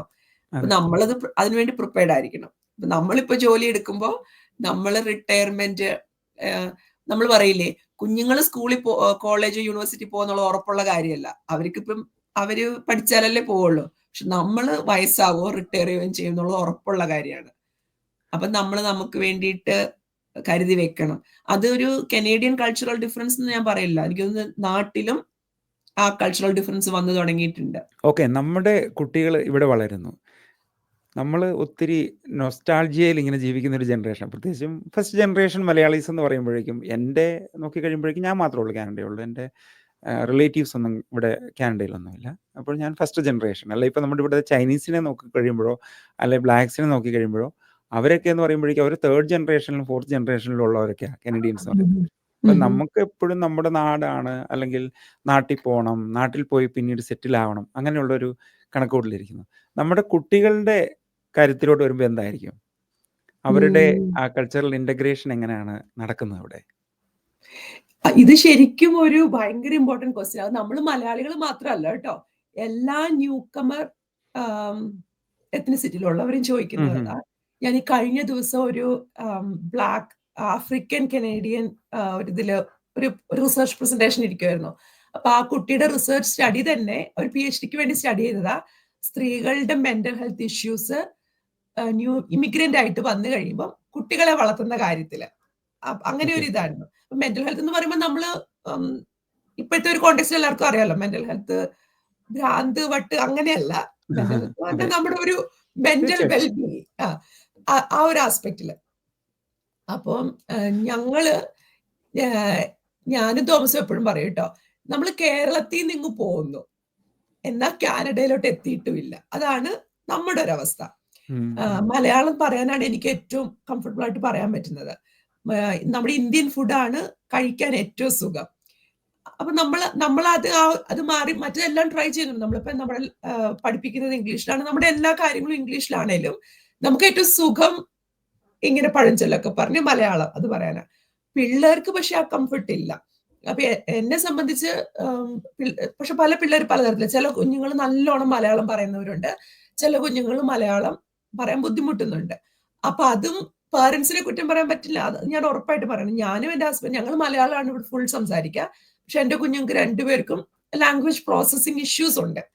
പക്ഷെ നമ്മൾ അതും ഒരു ബ്ലെയിം ആണ്, ഒരു ഷെയ്മിങ് ആ, എന്താ മലയാളം പറയാത്തേന്ന്. എന്ത് സംഭവിക്കുന്ന വെച്ചാൽ കമ്മ്യൂണിക്കേഷൻ പോലും അവിടെ ഒരു ഇതാണ്. നമുക്ക് ഏറ്റവും കംഫർട്ടബിൾ ആയിട്ടുള്ള ഭാഷയിൽ നമ്മൾ നമ്മുടെ പിള്ളേരോട് പറയുമ്പോൾ അവർക്ക് പകുതി മനസ്സിലാവുന്നില്ല, കോണ്ടെക്സ്റ്റ് കിട്ടുന്നില്ല. അപ്പൊ ഞങ്ങൾ ഒത്തിരി ഇപ്പൊ ഒരാൾക്ക് 15 വയസ്സായല്ലോ, 16 വയസ്സാവാറായി. അപ്പൊ ഇത്രയും വർഷമായിട്ടുള്ള നമ്മളിനി അവരുമായിട്ട് അഡാപ്റ്റ് ചെയ്യാനേ പറ്റത്തുള്ളൂ. അപ്പൊ നമ്മൾ എന്ത് ചെയ്യും, ഇംഗ്ലീഷിൽ പിന്നെ ആദ്യം മലയാളത്തിൽ പറയും, അവർക്ക് മനസ്സിലായില്ല അതുകൊണ്ട് ഇംഗ്ലീഷിൽ പറയും, അപ്പൊ പെട്ടെന്ന് മനസ്സിലാവും. അപ്പൊ ഞാൻ ചോദിക്കാറുണ്ട് എന്റെ പിള്ളേരുടെ അടുത്ത്. അപ്പൊ അവര് പറഞ്ഞത് അവർക്ക് മനസ്സിലാകുന്നുണ്ട്, പക്ഷെ അത് എന്റെ പിള്ളേരുടെ യൂണിക് ആയിട്ടുള്ള ഇത് കൊണ്ടാണ്, ലാംഗ്വേജ് പ്രോസസ്സിംഗ് ഇഷ്യൂസ് ഉള്ളതുകൊണ്ട്. ലാംഗ്വേജ് ഒരു പാർട്ട്. അടുത്തൊരു പാട്ട് എന്ന് പറഞ്ഞാൽ ഫുഡ് ഇപ്പൊ നമ്മൾ കുക്ക് ചെയ്യുന്നത് അവർ കഴിക്കുന്നേ ഉള്ളൂ. പക്ഷെ അവര് വേറെ വേറെ ഫുഡൊക്കെ കാണുമ്പോൾ അവർക്ക് ഇത് ചെയ്യാമോ അത് ചെയ്യാമോ. ഒരു 1ാം ക്ലാസ്സിലായപ്പോ എന്റെ മൂത്ത മോൻ പറഞ്ഞു, എനിക്കിനി ഇഡ്ഡലിയും പുട്ടും ഒന്നും സ്കൂളിൽ തന്നു വിടരുതെന്നാണ്. അപ്പൊ പക്ഷെ അതുവരെ നമ്മൾ എന്ത് ഇഡ്ഡലി പുട്ടൊക്കെ നല്ല ഹെൽത്തി രാവിലെ ഇതൊക്കെ ഉണ്ടാക്കി കൊടുക്കുന്നു. അപ്പൊ അതൊരു ഷോക്കല്ലേ, ഷോക്കാണോ എന്ന് പറയാൻ പറ്റില്ല. പിന്നെ എന്ത് ഇഡ്ഡലിയും പുട്ടും അപ്പവും ഇതൊന്നും വേണ്ട, പിന്നെ അടുത്ത എന്തെന്നുള്ള ഒരു ക്വസ്റ്റ്യൻ ആണ്. അപ്പൊ എന്റെ യൂട്യൂബ് ചാനൽ തുടങ്ങിയപ്പോ ഞാൻ എപ്പോഴും പറയണത്, പിള്ളേര് കഴിക്കും ഉറപ്പുള്ള കുറച്ച് കാര്യങ്ങൾ കൊടുത്തുവിടുക. പിന്നെ നമ്മൾ ശരിക്കും കൾച്ചർ മുറുകെ പിടിക്കണം. നമ്മൾ അതുകൊണ്ടാണല്ലോ അസോസിയേഷൻസ് ഉണ്ട്, നമ്മുടെ ഓണം ഒക്കെ വിഷു ഒക്കെ നമ്മൾ സെലിബ്രേറ്റ് ചെയ്യും. നമുക്കത് ഭയങ്കര ഇഷ്ടമാണ്. നമ്മുടെ അത്ര ഇഷ്ടം നമ്മുടെ പിള്ളേർക്ക് വരില്ല. അവർക്കിതൊരു ക്രൗഡാണ്, അവർക്കിത് ലൗഡ് നോയ്സ് ആണ്. അത് പക്ഷെ അത് നമ്മൾ അതിനെ കുറ്റമായിട്ടോ അത് വഴക്ക് പറഞ്ഞിട്ടോ കാര്യമില്ല. നമ്മൾ സ്റ്റോറീസ് വഴിയൊക്കെ ഇങ്ങനെ ഒരു കൾച്ചർ ഉണ്ട്, നമ്മൾ അപ്പയമ്മയും ജനിച്ചു വളർന്നത് ഇങ്ങനെയാണ്, അപ്പയമ്മയുടെ ആക്സെന്റ് ചിലപ്പം ഒരു എക്സാക്ട് കനേഡിയൻ ആക്സെന്റ് ആവില്ല. കാരണം അപ്പയ്ക്കും അമ്മയ്ക്കും സ്ട്രോങ് ആയിട്ടുള്ള നമ്മുടെ മലയാളം എന്നുള്ള ഭാഷയുടെ ഇൻഫ്ലുവൻസ് ഉണ്ട്. അപ്പൊ അങ്ങനെ അതുകൊണ്ട് അപ്പൊ അവർക്ക് പെർസ്പെക്റ്റീവ്, അവരൊരു ആക്സെന്റ് ഉള്ള ഒരാളെ കാണുമ്പോൾ ഷെയിം ചെയ്യാനല്ല ഞാൻ അവരെ പഠിപ്പിക്കണം. ഞാൻ അവരെ പഠിപ്പിക്കുന്നത് ഇതൊരു കൾച്ചറൽ ഹബ്ബാ കാനഡ. ഇവിടെ നമ്മൾ ഇപ്പം റഷ്യൻ ആക്സെന്റ് ഉള്ളവരുണ്ട്, ബ്ലാക്ക് ആക്സെന്റ്, ഇന്ത്യൻ ആക്സെന്റ്. ഇന്ത്യയിൽ തന്നെ നമ്മൾ ഈ പറഞ്ഞ പോലെ പല ആക്സെന്റ് ഉള്ളവരുണ്ട്. അപ്പം ഇതൊക്കെ ഈ കൾച്ചറൽ ഇന്റഗ്രേഷന്റെ പാർട്ടാണെന്ന് ഇവരെ പറഞ്ഞ് മനസ്സിലാക്കാനേ ഉള്ളൂ. ഇപ്പം നമ്മൾ സ്ട്രഗിൾ ചെയ്യും കൾച്ചറൽ ഇതാക്കാം. പക്ഷെ നമ്മൾ എന്ന് വെച്ചാൽ നമുക്ക് റെസിലിയൻസ് നല്ല റെസിലിയന്റ് ആണ്. ഒരു രാജ്യത്ത് നിന്ന് ഇവിടെ വന്ന് എസ്റ്റാബ്ലിഷ് ചെയ്യണമെങ്കിൽ നമ്മൾ കുറച്ച് ചില്ലറ ആൾക്കാരല്ല എന്നുള്ള ആ ഒരു കോൺഫിഡൻസ് നമുക്ക് ഫസ്റ്റ് വേണം. ഇല്ല, അത്രയും ആ റെസിലിയൻസ് എല്ലാവർക്കും പറ്റുന്ന കാര്യമല്ല അല്ലെ. വേറൊരു സ്ഥലത്ത് വന്ന് അത് പിന്നെ നമ്മുടെ മക്കൾക്കും ഒരു കൺഫ്യൂഷൻ ഉണ്ടാവും, കൾച്ചറൽ കൺഫ്യൂഷൻ ഉണ്ടാവും എന്നുള്ളത് ഉറപ്പാ. പക്ഷെ ഞാനതിൽ ഓപ്പൺ ആണ്. ഞാൻ അങ്ങനെ ഈ ഒരു കൾച്ചർ മോശം, അത് നമ്മൾ വന്ന സ്ഥലം മോശം. ഞാൻ എപ്പോഴും മക്കളോട് പറയും, അപ്പയും അമ്മയും കാനഡയിൽ വന്നത് കേരളം മോശമായിട്ടോ ഇന്ത്യ മോശമായിട്ടോ നമുക്ക് ജീവിക്കാൻ നിവൃത്തിയില്ലാഞ്ഞിട്ടോ അല്ല, പക്ഷെ വേറൊരു എക്സ്പീരിയൻസ് ആ രീതിയിൽ വന്നതാണ്, വേറെ എക്സ്പീരിയൻസ് അനുഭവിക്കാൻ വേണ്ടി വന്നതാണ്. അല്ലാണ്ട് ഇപ്പൊ നമ്മള് അത് ആണല്ലോ, ഇപ്പൊ നമ്മുടെ കൾച്ചർ മോശമാണ്, നമ്മൾ വന്ന സ്ഥലം മോശമാണ്, അല്ലെങ്കിൽ ഈ നിൽക്കുന്ന സ്ഥലം മോശമാണ്, ഇതൊന്നും നമ്മുടെ മക്കളെ ഹെൽപ്പ് ചെയ്യില്ല. അപ്പം വേറെ വേറെ എക്സ്പീരിയൻസ് ആണ് ഇതെല്ലാം എന്നുള്ള രീതിയിലാണ് പിള്ളേരോട് പറയണേ. ഞങ്ങളത് അക്സെപ്റ്റ് ചെയ്തേക്കുന്ന ഫാക്റ്റ് ആണ്. ഇത് രണ്ട് കൾച്ചർ മീറ്റ് ചെയ്യുന്നതാ. അപ്പൊ അവർക്ക് രണ്ടിന്റെയും കുറച്ച് കുറച്ച് ക്വാളിറ്റീസ് ഉണ്ടാവും. ഇപ്പൊ എന്റെ മോനൊരു മലയാളി കുട്ടിയെ കല്യാണം കഴിക്കുന്നു, ഇനി കല്യാണമേ കഴിക്കുന്നു, ഒന്നും നമുക്ക് പറയാൻ പറ്റത്തേയില്ല. അപ്പം അതിപ്പം വേറൊരു ടോട്ടലി ഡിഫറെന്റ് എത്നിസിറ്റി ആണെങ്കിൽ അവിടെ വേറൊരു കൾച്ചർ ജനറേറ്റ് ചെയ്യാം. പക്ഷെ കാനഡയിൽ എനിക്ക് തോന്നിയേക്കുന്നത് ഇതൊരു കൾച്ചറൽ ഹബ് ആയതുകൊണ്ട് അങ്ങനെ ഒരു ഡിഫറൻസിയേഷൻ ആരും നമ്മളെ അങ്ങനെ പിൻ പോയിന്റ് ചെയ്ത് അങ്ങനത്തെ ഒരു മൈക്രോ അഗ്രഷൻ ഒക്കെ വളരെ കുറവായിട്ടാണ് എനിക്ക് ഫീൽ ചെയ്തേക്കുന്നത്. അല്ല റേസിസം എനിക്കറിയാം, ആളുകൾ ചോദിക്കാറുണ്ട് റേസിസം മൈക്രോ അഗ്രഷൻ എങ്ങനെയാണ് എക്സ്പീരിയൻസ് എന്ന്. നമ്മളിപ്പോ ഞാൻ പറയാം 2006 ഇന്ത്യ വിട്ടതാണ്, ഇപ്പൊ 2025 ഈ 19-20 വർഷത്തില് അങ്ങനെ ഒരു ഡയറക്റ്റ് കൾച്ചർ ഈ ഒരു റേസിസ്റ്റിക് കൾച്ചറൽ ത്രെറ്റ് ഫീൽ ചെയ്തിട്ടില്ല. നമ്മളിപ്പം ഓണത്തിനൊക്കെ സാരി എടുത്തുകൊണ്ട് പോകുമ്പോൾ ആളുകൾ ക്യൂരിയോസിറ്റിയിൽ ചോദിക്കും, അതറിയാനുള്ള ആഗ്രഹം കൊണ്ട് ചോദിക്കുന്നത്, അല്ലാണ്ട് നമുക്ക് എന്ത് കൾച്ചർ ഇവിടെ എംബ്രേസ് ചെയ്യാം എന്നുള്ള ഒരു അഡ്വാൻറ്റേജ് ഉണ്ട്. ഇപ്പം എന്റെ ഹസ്ബൻഡ് ഒക്കെ മുണ്ടെടുത്തോണ്ടാണ് വീട്ടിൽ കൂടെ നടക്കുന്നത്. അപ്പൊ ഞാൻ വീഡിയോ ചെയ്യുമ്പോൾ ആൾക്കാർ അത് കമന്റ് പറയും, അത് തോമസ് കൾച്ചർ എംബ്രേസ് ചെയ്തിട്ടല്ല, കംഫർട്ട് അത് വെച്ചിട്ടാണ്. അപ്പം അവനവന്റെ കംഫർട്ട് മാന്യമായ കംഫർട്ട് ആണെങ്കിൽ അത് സമ്മതിച്ചു കൊടുക്കുക എന്നുള്ളതാണ് നമ്മുടെ ഒരു അണ്ടർപിന്നിങ് ആയിട്ടുള്ള ഫിലോസഫി. തീർച്ചയായിട്ടും എൻ്റെ ഒരു എക്സ്പീരിയൻസ് എനിക്ക് പറയുവാണെങ്കിൽ, ഈ മൂത്ത മോനെ അവൻ 8ാം ക്ലാസ്സിലാണ് ഇനി ഈ വർഷം ഗ്രാജുവേറ്റ് ചെയ്യുന്നത്. അപ്പോൾ ഈ വർഷം എന്നോട് വന്ന് പറഞ്ഞാണ്, രാവിലെ പറഞ്ഞു, ഇനി നാളെ മുതൽ എനിക്ക് ചോറ് അല്ലെ ബിരിയാണി ഉണ്ടാക്കി തരാൻ പറ്റുവാണെങ്കിൽ സ്കൂളിൽ കൊണ്ടുപോകാൻ അതാ ഇഷ്ടമെന്ന് പറഞ്ഞു. ഇവൻ സാൻഡ്വിച്ച് ആയിരുന്നു കൊണ്ടുകൊണ്ടിരുന്നത്. പക്ഷേ ഇടയ്ക്കെല്ലാം പറയും നമ്മുടെ ഫുഡ് സ്കൂളിൽ കൊണ്ടുപോകാം. അപ്പം ഞങ്ങൾക്കൊരു മടി ഉണ്ടായിരുന്നു, എങ്ങനെ ചോറ് കൊടുത്ത് വിടുന്നത്, അതിന് എന്തെങ്കിലും ബർഗറോ എങ്ങനെയെങ്കിലും ഒക്കെ കോസ്കോ എന്നൊക്കെ വാങ്ങി ഉണ്ടാക്കി കൊടുത്തോണ്ടിരുന്നു. കാര്യം അന്വേഷിച്ച് കഴിഞ്ഞപ്പോൾ ഇവന്റെ ഫ്രണ്ട്സ് ഫിലിപ്പിനോസ് ഉണ്ട്, ശ്രീലങ്കൻസ് ഉണ്ട്, പ്രത്യേകിച്ചും ടൊറന്റോയിൽ വരുമ്പോഴത്തേനും, പിന്നെ നമ്മുടെ ഹിന്ദിക്കാരുണ്ട്, എല്ലാ എല്ലാ എല്ലാ കൾച്ചറിൽ നിന്നുള്ളവർ അവരെല്ലാവരും കൊണ്ടുവരുന്നുണ്ട്. അപ്പൊ ഇപ്പൊ അവർ എൻജോയ് ചെയ്യുന്നത് അവര് നമ്മുടെ ഫുഡ്, നമ്മുടെ കൾച്ചർ, ഇതെല്ലാം ഒരു മിക്സ് ആണ്. ഓണമായിട്ടുണ്ടെങ്കിൽ അവർക്ക് മുണ്ടില്ല വലിയ പ്രശ്നം. ഞാൻ മുണ്ടെടുത്തോണ്ട് പോയിട്ടുണ്ടെങ്കിൽ അവർക്ക് മുണ്ട്, രണ്ടുപേർക്കും ഇളയാളും ഇവിടെ ജനിച്ചയാളാണ്, പക്ഷെ മുണ്ട് അവർക്ക് നിർബന്ധമാണത്. പിന്നെ ഞങ്ങള് വീട്ടില് പാട്ടൊക്കെ ആണെങ്കിലും അവർക്ക് 90s പാട്ടുകൾ അത് ഭയങ്കര ഇഷ്ടമാണ് അവർക്കത്. അത് പഠിക്കുന്നു, അത് ഇൻസ്ട്രുമെന്റിൽ വായിക്കാറുണ്ട്, ഇങ്ങനെയുള്ള കാര്യങ്ങൾ ചെയ്യാറുണ്ട്.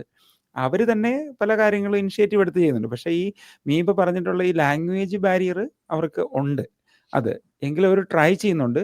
എനിക്ക് തോന്നുന്നു ഈ കഴിഞ്ഞ ദിവസങ്ങളിലൊക്കെ ഇവിടുത്തെ ഈ ചൈനീസ് പോപ്പുലേഷൻ, അവർ ചൈനീസ് എപ്പോഴും നന്നായിട്ട് ചൈനീസ് പറയൂല്ലോ, അവര് സ്ട്രിക്റ്റ് ആയിട്ട് തന്നെ ചെയ്യുന്നുണ്ടത്.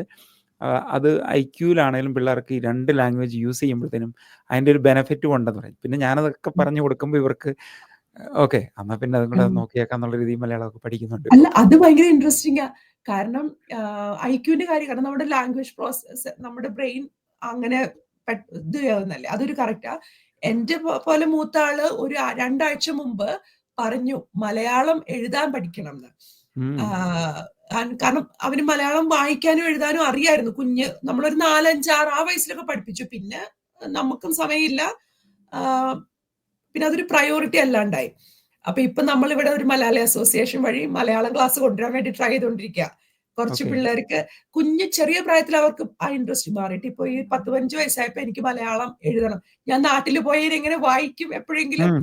അങ്ങനെ അതാണ് ഞാൻ എപ്പോഴും ഇഷ്ടപ്പെടുന്നത്. ആ സെൽഫ് ആയിട്ടുള്ള ഇത് എനിക്കും കൂടെ ആവശ്യമാണ്. എന്റെ അപ്പനും അമ്മയും എന്നെ തല്ലി ചെയ്യിപ്പിക്കണതല്ല. എന്റെ അപ്പനും അമ്മയും മലയാളികളാണ്. ഞാൻ എന്നേലൊക്കെ കേരളത്തിൽ പോകുമ്പോൾ എനിക്ക് വായിക്കണം. ആ തോന്നൽ ഇപ്പൊ നമ്മള് അതിനു വേണ്ടിയുള്ള പരിശ്രമമാണ്. ഫോർമൽ ആയിട്ടുള്ള ഒരു ക്ലാസ് കൊണ്ടുവരാനായിട്ട് കുറച്ചധികം മലയാളി കുട്ടികൾക്ക് വേണ്ടിയിട്ട്. ഓക്കെ. അത് വലിയൊരു ഇനിഷ്യേറ്റീവ് തന്നെയാണല്ലോ. തീർച്ചയായിട്ടും. All the best. പിന്നെ അടുത്തൊരു കാര്യം, എനിക്ക് നേരത്തെ ചെയ്തൊരു വ്ളോഗിൻ്റെ അകത്ത് 2023 ചെയ്ത ഒരു നവംബർ മാസത്തിൽ ചെയ്തൊരു വ്ളോഗാണ്. അതിൻ്റെ അകത്ത് കുട്ടികളോടുള്ള പെരുമാറ്റം, നമ്മുടെ രാവിലെയുള്ള പെരുമാറ്റം, അധികം വഴക്ക്, നമ്മൾ സാറിനൊക്കെ രാവിലെ എഴുന്നേറ്റുണ്ടെങ്കിൽ കിടക്കുന്ന എഴുന്നേക്കുന്നത് തന്നെ ഒരു ബഹളം വെച്ചാണല്ലോ, എഴുന്നേക്കടാ, സമയം എടുത്ത് പോകാറായില്ലേ, പെട്ടെന്ന് റെഡിയായി വാ. ഇങ്ങനെയുള്ള സംസാരങ്ങൾ കുട്ടികളെ എങ്ങനെയാണ് അഫക്ട് ചെയ്യുന്നത്? അതിനെപ്പറ്റി ഒരു വ്ളോഗ് ചെയ്തിട്ടുണ്ടായിരുന്നു. ഉണ്ട്. ഇത് നമ്മുടെ പേഴ്സണൽ എക്സ്പീരിയൻസിൽ നിന്നുള്ള കാര്യങ്ങളാണ് മിക്കവാറും ഞാൻ വ്ളോഗിൽ നമ്മുടെ വീഡിയോസിലൊക്കെ പറയുന്നത്. ഇപ്പം ഞാനെല്ലാം പേഴ്സണൽ എക്സ്പീരിയൻസ് അത് എല്ലാവർക്കും ഉണ്ടോന്ന് അറിയത്തില്ല. പക്ഷെ എനിക്ക് കുഞ്ഞിലൊക്കെ ഇറങ്ങുന്നില്ലേ, മുടി കെട്ടിയില്ലേ, ചെരുപ്പിട്ടില്ലേ, ഇപ്പൊ ഇറങ്ങിയില്ല വൈകും കേട്ടോ, നല്ല അടി കിട്ടും, അങ്ങനെ കുറെ കാര്യങ്ങൾ കേട്ട് എല്ലാ ദിവസവും കരഞ്ഞിട്ടായിരിക്കും പോവുക. സ്കൂളിലെത്തും പേടിയാ, പിന്നെ സ്കൂളിലെത്തി അടി കിട്ടോ, ലേറ്റ് ആവോ എന്നൊക്കെ ഉള്ളൊരു പേടിയുണ്ട്. പിന്നെ നമ്മൾ പേഴ്സണൽ എക്സ്പീരിയൻസിൽ നിന്ന് മനസ്സിലാക്കിയത്, നമ്മൾ രാവിലെ നല്ല ശാന്തമായിട്ട് ഉള്ളൊരു മോർണിംഗ് ആണെങ്കിൽ അതങ്ങനെ നിൽക്കും. നമുക്ക് ആ ഡേ മുഴുവനും അങ്ങനെ ആയിരിക്കും എന്നുള്ള ഒരു തോട്ട് ഉണ്ട്. നമുക്കത് മനസ്സിലായല്ലോ. അപ്പൊ എൻ്റെ ഒരു നേച്ചർ എന്ന് പറഞ്ഞാൽ ഞാൻ ഭയങ്കര എന്താ പറയാ, കുറച്ച് അസേർട്ടീവ് ആണ്, ഒപ്പീനിയനേറ്റഡ് ആണ്, ലൗഡ് ആണ്. അപ്പൊ എനിക്കിങ്ങനെ 6 മണിക്ക് എണീക്കണം എന്ന് പറഞ്ഞാൽ 6 മണിക്ക് എണീക്കണം, അങ്ങനത്തെ ഒക്കെ കുറച്ച് സ്ട്രിക്റ്റ് ഇതാണ്. എന്റെ ഹസ്ബൻഡ് പക്ഷെ കുറച്ചുകൂടെ ഫ്ലെക്സിബിൾ ആണ്. എപ്പോഴും നമ്മളിങ്ങനെ ഓപ്പോസിറ്റ് എന്ന് പറഞ്ഞ പോലെ ഫ്ലെക്സിബിൾ ആണ്, കാമാണ്. പക്ഷെ ഞാൻ ഈ മുന്നേ പറഞ്ഞ പോലെ ഗോൾ ഓറിയന്റഡ് എന്ന് വെച്ചാൽ നമ്മൾ സ്മൂത്ത് ആയിട്ട് ആ ഗോളിൽ എത്തണം എന്നുള്ള ആളാ. നമ്മൾ മുല്ലപ്പൂമ്പടി ഏറ്റ് കിടക്കുന്ന ഒരു ഇതുള്ള പോലെ ഞാൻ നോക്കുമ്പോൾ എന്റെ ഹസ്ബൻഡിന്റെ കാര്യങ്ങളെല്ലാം വളരെ കാം ആൻഡ് ക്വയറ്റ് ആയിട്ട് നടക്കും. ഒരു ഹൈ അച്ചീവർ ആണ്. ഞാൻ പക്ഷെ ഭയങ്കര അഗ്രസീവ്ലി ഹൈ അച്ചീവർ ആണ്. ഞാൻ ആലോചിച്ചു ഇപ്പൊ എന്തിനാണ് ഇത്ര ബഹളവും ഇതുമൊക്കെ. അപ്പൊ കുഞ്ഞുങ്ങൾക്കും പിള്ളേരുടെ മുഖം മാറും. അത് നമ്മൾ ശ്രദ്ധിച്ചാൽ മനസ്സിലാവും. നമ്മള് എന്തെങ്കിലും ഇങ്ങനെ നമ്മളൊരു ന്യൂക്ലിയർ സിസ്റ്റത്തിലാണല്ലോ, അവര് നമ്മളെ എപ്പോഴും കാണുന്നത്. അപ്പൊ നമ്മളൊന്ന് ഉറക്കെ സംസാരിക്കുമ്പോൾ അവരുടെ മുഖം മാറും. അപ്പം അവര് തിരിച്ച് ഒന്നും പറയില്ലല്ലോ. ആ പവർ ഡിഫറൻസ് എപ്പോഴും പേരൻസും കുട്ടികളും തമ്മിൽ കുഞ്ഞു പ്രായത്തിലെ പവർ ഡിഫറൻസ് ഉണ്ട്. നമ്മൾ എത്ര ഫ്രണ്ട്ലി ആണ് പേരന്റിങ് എന്ന് പറഞ്ഞാലും അവർക്ക് ആ പവർ ഡിഫറൻസ് അറിയാം. അപ്പൊ അതവർക്ക് വിഷമം ഉണ്ടാക്കും എന്നൊക്കെ അത് കുഞ്ഞു പ്രായത്തിൽ തന്നെ മനസ്സിലാക്കി. പിന്നെ എനിക്കുണ്ട് നമ്മളുടെ ചെറുപ്പത്തിലുള്ള നമുക്ക് ഇങ്ങനെ അല്ലായിരുന്നു, അങ്ങനെയായിരുന്നു, നല്ലതായിരുന്നു നമ്മൾ കുഞ്ഞിലെ ഓർക്കണ കാര്യങ്ങളൊക്കെ ഇല്ലേ. അപ്പൊ ആ ഒരു രീതിയിൽ നമ്മളെപ്പോഴും ഞാൻ കുറച്ച് മുന്നേ എണീക്കും എന്റെ കാര്യങ്ങൾ, എന്റെ മൈൻഡ്ഫുൾനെസ് എക്സസൈസ്, യോഗ, അങ്ങനത്തെ കാര്യങ്ങൾക്ക് ഞാൻ കുറെ കാര്യങ്ങൾ മോർണിംഗത്തേക്ക് റെഡി ആക്കി വെക്കും. കാരണം നമ്മളെ അമ്മമാരെപ്പോഴും മക്കളോട് ദേഷ്യപ്പെടുന്നതെന്ന് പറഞ്ഞാൽ അച്ഛന്മാരും നമ്മുടെ കാര്യം നമ്മൾ കറക്റ്റ് ചെയ്യാത്തപ്പോഴാണ് നമുക്ക് ദേഷ്യം. കാരണം നമുക്ക് ആ ഫോക്കസ് മുഴുവൻ നമ്മൾ തീർത്തിട്ടുള്ളത്. അപ്പൊ ഞാൻ കുറെയൊക്കെ മുന്നേ ചെയ്തു വെക്കും. രാവിലെ എന്ന് വെച്ചാൽ ഇവരോട് വെറുതെ അങ്ങനെ ഭയങ്കര ഡ്രമാറ്റിക് ആയിട്ടുള്ള പോസിറ്റിവിറ്റി ഒന്നും ഇവിടെ ഇല്ല. ഗുഡ് മോർണിംഗ് പറയും, ഹഗ് ചെയ്യും, നല്ലതായിട്ട് ഉറങ്ങിയോ എന്ന് ചോദിക്കും. അപ്പൊ ഇത് വർഷങ്ങളായിട്ട് അങ്ങനെയാ. അതുകൊണ്ട് ഇപ്പൊ അത് ഓട്ടോമാറ്റിക് ആണ്. അങ്ങനെ ഒരു നമ്മള് സ്ക്രിപ്റ്റ് ഒന്നുമില്ല. ഉറങ്ങിയോ എന്ന് ചോദിക്കും. പക്ഷെ വലിയ കുട്ടികളാകുമ്പോൾ പിന്നെ അവർക്ക് അതിന്റെ ആവശ്യമില്ല. ഹഗ്ഗൊക്കെ അവര് എന്നിട്ട് അവരുടെ കാര്യങ്ങൾ ചെയ്യാൻ പോകും, ചെറിയ ആള്. എന്നിട്ട് നമ്മൾ പിന്നെ എല്ലാം ഓൾമോസ്റ്റ് റെഡിയാ.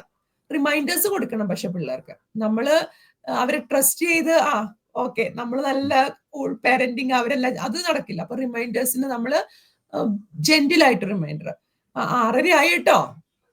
പക്ഷെ ഞാൻ എന്റെ ഇൻലോസിന്റെ കയ്യിൽ നിന്നും അത് കണ്ടു പഠിച്ചേക്കണം. അവരൊരിക്കലും അങ്ങനെ ബഹളം വെച്ചിട്ടല്ല. അവര് 6:30 ആയിട്ടോ, 7 ഇറങ്ങണ്ടേ, അത്രയും മതി. അപ്പൊ അവർക്ക് മനസ്സിലാകും, ഇത്രയും വർഷത്തിനിടയ്ക്ക് 1-2 തവണയുള്ള എന്റെ പിള്ളേര് ലേറ്റ് ആയിട്ടുള്ളൂ സ്കൂളിൽ പോകാനായിട്ട്. പിന്നെ വേറെ 1-2 കാര്യങ്ങൾ എന്ന് പറഞ്ഞാല്, ഇനി എന്നേലും കാരണവശാ നമുക്കറിയാം, അവര് ഓൺ ടൈം അല്ലാന്നുണ്ടെങ്കില് ഒരു റിമൈൻഡർ പിന്നെ, ഭക്ഷണം എടുത്ത് വെച്ചിട്ടുണ്ട് കേട്ടോ, കഴിക്കണം, അല്ലെങ്കിൽ നമുക്ക് സമയം പോകും. അപ്പൊ അതിന് നമുക്ക് 2 തരത്തിൽ ചെയ്യാം. എത്ര നേരമായിട്ട് പറയാ, ഇതുവരെ റെഡി ആയിട്ടില്ലേ? സ്കൂളിൽ ചെന്നാണല്ലോ ടീച്ചർ നല്ല അടി കിട്ടും. അങ്ങനെ കുറെ കാര്യം പറയാം. പകരം ഭക്ഷണം എടുത്ത് വെച്ച് അവരെ മറ്റേ തരത്തിൽ റിമൈൻഡ് ചെയ്യിക്കാം. അപ്പൊ അത് എനിക്ക് തോന്നുന്നത് ഭയങ്കര ഇമ്പോർട്ടന്റ് ആണ്. എസ്പെഷ്യലി നമ്മളിപ്പം പ്രത്യേകിച്ച് പ്രവാസികളായിരിക്കുമ്പം ഭയങ്കര ഡീപ്ലി അറ്റാച്ച്ഡ് ആണ് നമ്മള് ആസ് എ ഫാമിലി. അപ്പൊ നമ്മളിങ്ങനെ ക്വാളിറ്റി ടൈം എന്നൊക്കെ ഒത്തിരി കാര്യങ്ങൾ പറയും. അത് ക്വാളിറ്റി ടൈം ഒന്നും ഒരിക്കലും നമ്മൾ 1 മണിക്കൂർ ഇങ്ങനെ കസേരയ്ക്കും ചുറ്റും ടേബിളിൽ ഇരുന്ന് ചെയ്യുന്നതല്ല. ഇതെല്ലാം ക്വാളിറ്റി ടൈമാണ്. ആ ഒരു രാവിലത്തെ 1 മണിക്കൂർ നമ്മള് കാമാണെങ്കിൽ എല്ലാരും കാമാവും. എപ്പോഴേലും അമ്മമാരും അച്ഛന്മാരും റേസ് ആയ അതനുസരിച്ച് കൂടെ കുട്ടികളും ലെവലപ്പ് ചെയ്യും. ഭാര്യ അച്ഛൻ ബഹളം വയ്ക്കുമ്പോ അമ്മ ബഹളം വയ്ക്കും, അമ്മ ബഹളം വയ്ക്കുമ്പോ മക്കൾ ബഹളം വയ്ക്കും. അത് അവോയ്ഡ് ചെയ്യാൻ പറ്റും. നമ്മുടെ എങ്ങനെ നമ്മൾ കുട്ടികളെ റിമൈൻഡ് ചെയ്യിക്കുന്നു എന്നുള്ളതാ. കമാൻഡ് കൊടുക്കുന്ന രീതി മാറ്റുക എന്നുള്ളതാണ്. ഓക്കെ. ഇത് പറഞ്ഞപ്പോഴാണ് നമ്മുടെ ഒരു കുട്ടികളുടെ കാര്യം, അതോടൊപ്പം തന്നെ നമ്മൾ പാർട്ട്നേഴ്സ് തമ്മിലുള്ള റിലേഷൻസിലും ഈ രാവിലെയുള്ള ബഹളം എങ്ങനെയായിരിക്കും? പ്രത്യേകിച്ച് നാട്ടിൽ നിന്ന് അറിയാലോ. നാട്ടിൽ മാത്രം ജോലി ചെയ്തിട്ടുള്ള ഒരാളാണ് ഞാൻ. ഡൽഹിയിലായിരുന്നു.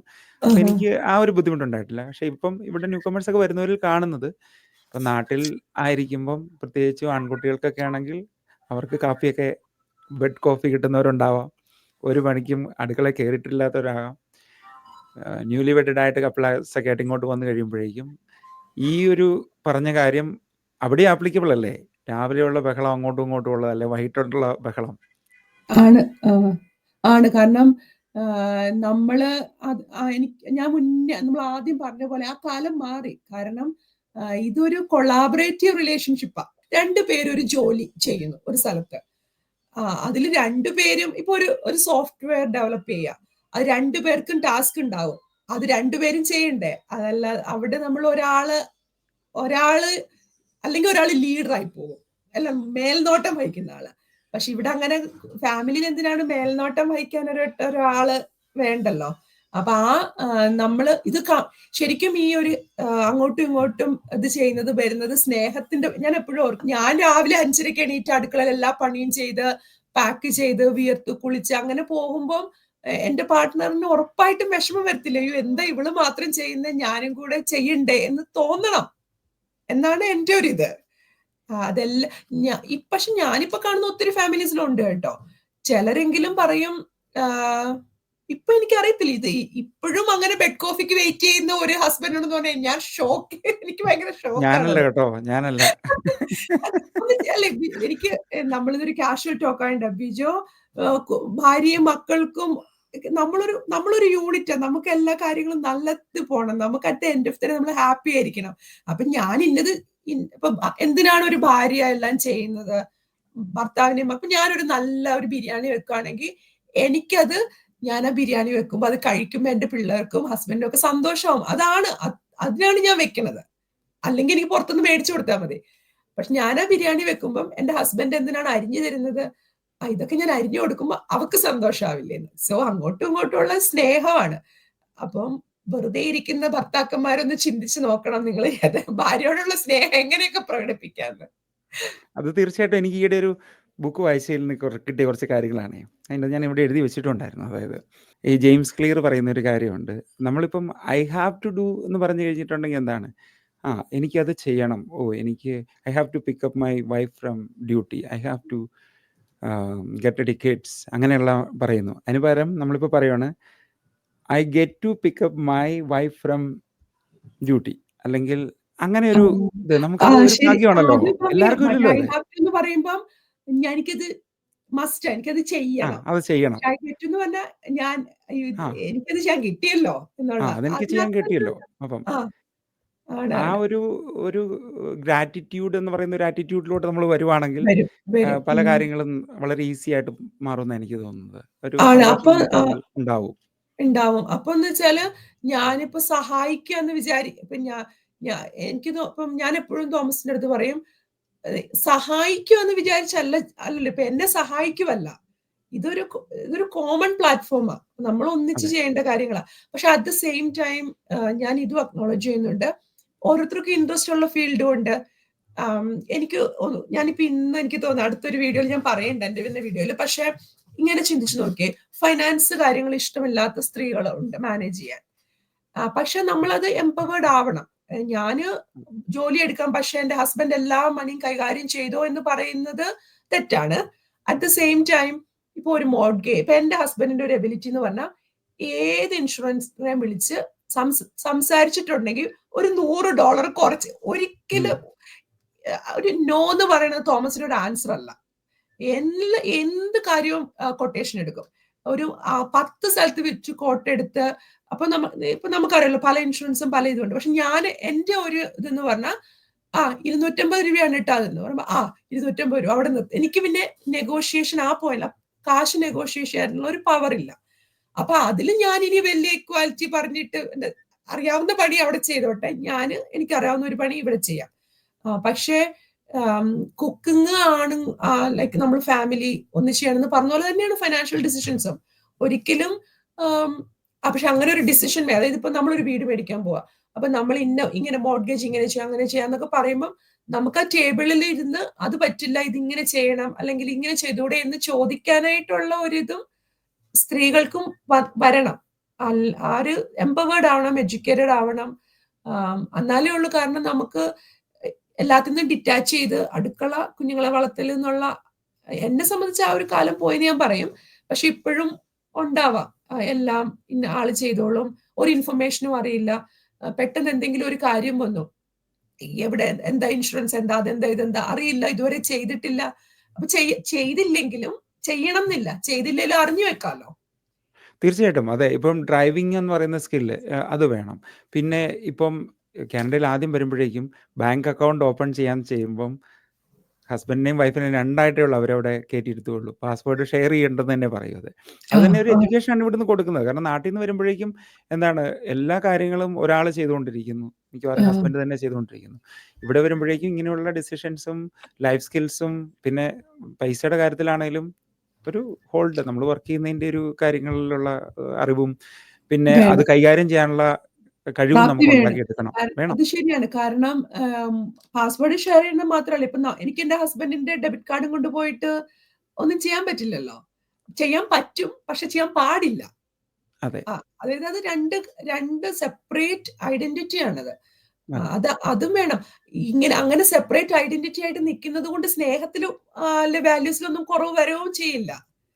നമ്മളിപ്പോ എല്ലാം ഷെയറിംഗ് ഒന്നും ഇപ്പൊ എനിക്ക് ഒത്തിരി ഞാൻ കേട്ടിട്ടുണ്ട്, കേരള പേഴ്സണലി അറിയാവുന്നവരുണ്ട്, ക്രെഡിറ്റ് കാർഡ് പോലും കയ്യിലില്ല, ലൈക്ക് എന്ത് ആണെങ്കിലും ഒന്നിച്ചു പോയി ചെയ്യത്തുള്ളൂ. അതെനിക്കൊരു ട്രസ്റ്റ് ഇല്ലായ്മ പോലെ തോന്നും. എനിക്ക് നമുക്കങ്ങനെ ഇപ്പൊ എനിക്കൊരു സാധനം മേടിക്കണം, അപ്പൊ എനിക്ക് പെർമിഷൻ വേണം, കടയിൽ പോണം, അവരാ വില നോക്കി, അതൊരു വലിയ ട്രസ്റ്റ് ഇല്ലായ്മയും ഒരു സ്വാതന്ത്ര്യ ഇല്ലായ്മയായിട്ടാണ് എനിക്ക് തോന്നുന്നത്. അങ്ങോട്ടും ഇങ്ങോട്ടും ട്രസ്റ്റ് വേണം എന്ന് വെച്ചിട്ട് ഇപ്പം രണ്ടുപേരും ജോലി എടുക്കുന്നതുകൊണ്ട് എനിക്ക് നല്ലൊരു കാർ നാളെ മേടിക്കണം, ഞാൻ നാളെ പോയി മേടിക്കും, അതും നമ്മൾ ചെയ്യില്ലല്ലോ. അതെ. എല്ലാം നമ്മുടെ ഒരു ഡിസ്കഷനും പിന്നെ വീട്ടിൽ ഒരുമിച്ചിരുന്ന് ഭക്ഷണം കഴിക്കുമ്പോഴും അങ്ങനെയുള്ള സമയത്താണല്ലോ. കുറച്ച് മുമ്പേ മിയ പറഞ്ഞല്ലോ, ഒരു ന്യൂക്ലിയർ ഫാമിലി, നമുക്കധികം ബന്ധുക്കളും കാര്യങ്ങളും ഒന്നും ഇല്ല ഇവിടെ ഇല്ല. നമ്മുടെ ആ ഫാമിലിയിൽ ഉള്ളിൽ തന്നെയാണല്ലോ കാര്യങ്ങളെല്ലാം ഷെയർ ചെയ്യുകയും ഡിസ്കസ് ചെയ്യുകയും എല്ലാം ചെയ്യുന്നത്. പിന്നെ എനിക്ക് തോന്നുന്നത് പല ആളുകൾക്കും ഇവിടുത്തെ ചില കാര്യങ്ങൾ ഉപയോഗിക്കാൻ അറിയാത്തതിലുള്ള പ്രശ്നമുണ്ട്. ഞാൻ ചില വീടുകളിലൊക്കെ ചെന്ന് കഴിയുമ്പോഴേക്കും അവർ ഡിഷ് വാഷർ യൂസ് ചെയ്യുന്നില്ല. കാരണം അതിൻ്റെ അകത്ത് പാത്രങ്ങളൊക്കെ അടുക്കി വെക്കാൻ വേണ്ടി സംഭവമായിട്ട് വെച്ചേക്കുന്നു. ഇപ്പൊ എനിക്ക് പാത്രം കഴുകാൻ ഇഷ്ടമില്ലാത്ത ഒരാളാ ശരിക്കും. പക്ഷേ ഡിഷ് വാഷർ യൂസ് ചെയ്യാൻ പഠിച്ചു കഴിഞ്ഞാൽ പിന്നെ ആ സമയം കൊണ്ട് അത്രയും ചെയ്തു തീർക്കാൻ പറ്റും. ആ സമയത്താണ് ഞാനൊരു സഞ്ചാരം നമ്മുടെ സഫാരി ചാനലിലെ ഒരു എപ്പിസോഡ് കാണും. ആ സമയം കൊണ്ട് പാത്രം എല്ലാം അവിടെ വെച്ചിരിക്കും. അതെ. അപ്പോഴേക്കും ഒരു രസമായിട്ട് അങ്ങ് പോകും. അത് നമ്മളൊരു ഹാബിറ്റ് ബിൽഡ് ചെയ്തെടുക്കുന്നു. അങ്ങനെ ചെയ്തു കഴിയുമ്പോൾ കാരണം നമ്മൾ ഇങ്ങനത്തെ സഹായങ്ങൾ നമ്മൾ യൂസ് ചെയ്യണം. ഇതിപ്പോ നമ്മള് എന്താ പറയാ, പണ്ട് മിക്സി അരകല്ലിലേ അരയ്ക്കൂ എന്ന് വാശി പിടിക്കുന്ന പോലെയാണ് കൈകൊണ്ട്. ഇതിപ്പം പോട്ട്സും പാൻസും എല്ലാം വെക്കാം. ഞാനോർക്ക് ഞങ്ങൾക്ക് 2 ഡിഷ് വാഷർ ഉണ്ടായിരുന്നു. കാരണം എന്താ ഡെയിലി കഴിയേണ്ടി വരുമ്പോ നമ്മള് മാക്സിമം ഇങ്ങനത്തെ കാര്യങ്ങൾ യൂസ് ചെയ്യണം. ഞാനീ പറഞ്ഞ പോലെ അങ്ങനെ ബ്രാഗിങ് ആയിട്ടല്ല, ഇതുണ്ടല്ലോ നമ്മുടെ റോബോ വാക്വം, അപ്പൊ എന്റെ അടുത്ത് എന്റെ സിസ്റ്ററിലൊക്കെ മേടിക്കും, ഫ്രണ്ട്സ് ഒക്കെ മേടിച്ചിട്ട് നല്ല അടിപൊളി വർക്കിലൊക്കെ പറയും റോബോ വാക്യൂം നല്ലത്. ഞാൻ വിചാരിച്ചത് ഈ പണ്ട് ഡിഷ് വാഷർ നമുക്ക് എല്ലാവർക്കും ഇങ്ങനെ ഡിഷ് വാഷർ കാണുമ്പോൾ ഇത് വൃത്തിയാകുമോ എന്നൊരു അത്ഭുതം. പക്ഷെ തുടങ്ങി കഴിഞ്ഞപ്പം പിന്നെ ഒരു തിരിഞ്ഞു പോക്കില്ല. അതുപോലെ തന്നെ റോബോ വാക്യൂം അപ്പം വിചാരിച്ചത് ഒരു ഭയങ്കര കുറച്ച് എക്സ്പെൻസീവ് ആണ്, വലിയൊരു സംഭവം, എല്ലാവർക്കും എനിക്കിതുണ്ടെന്ന് പറയാനുള്ള അങ്ങനെയാണ് വിചാരിച്ചിരുന്നത്.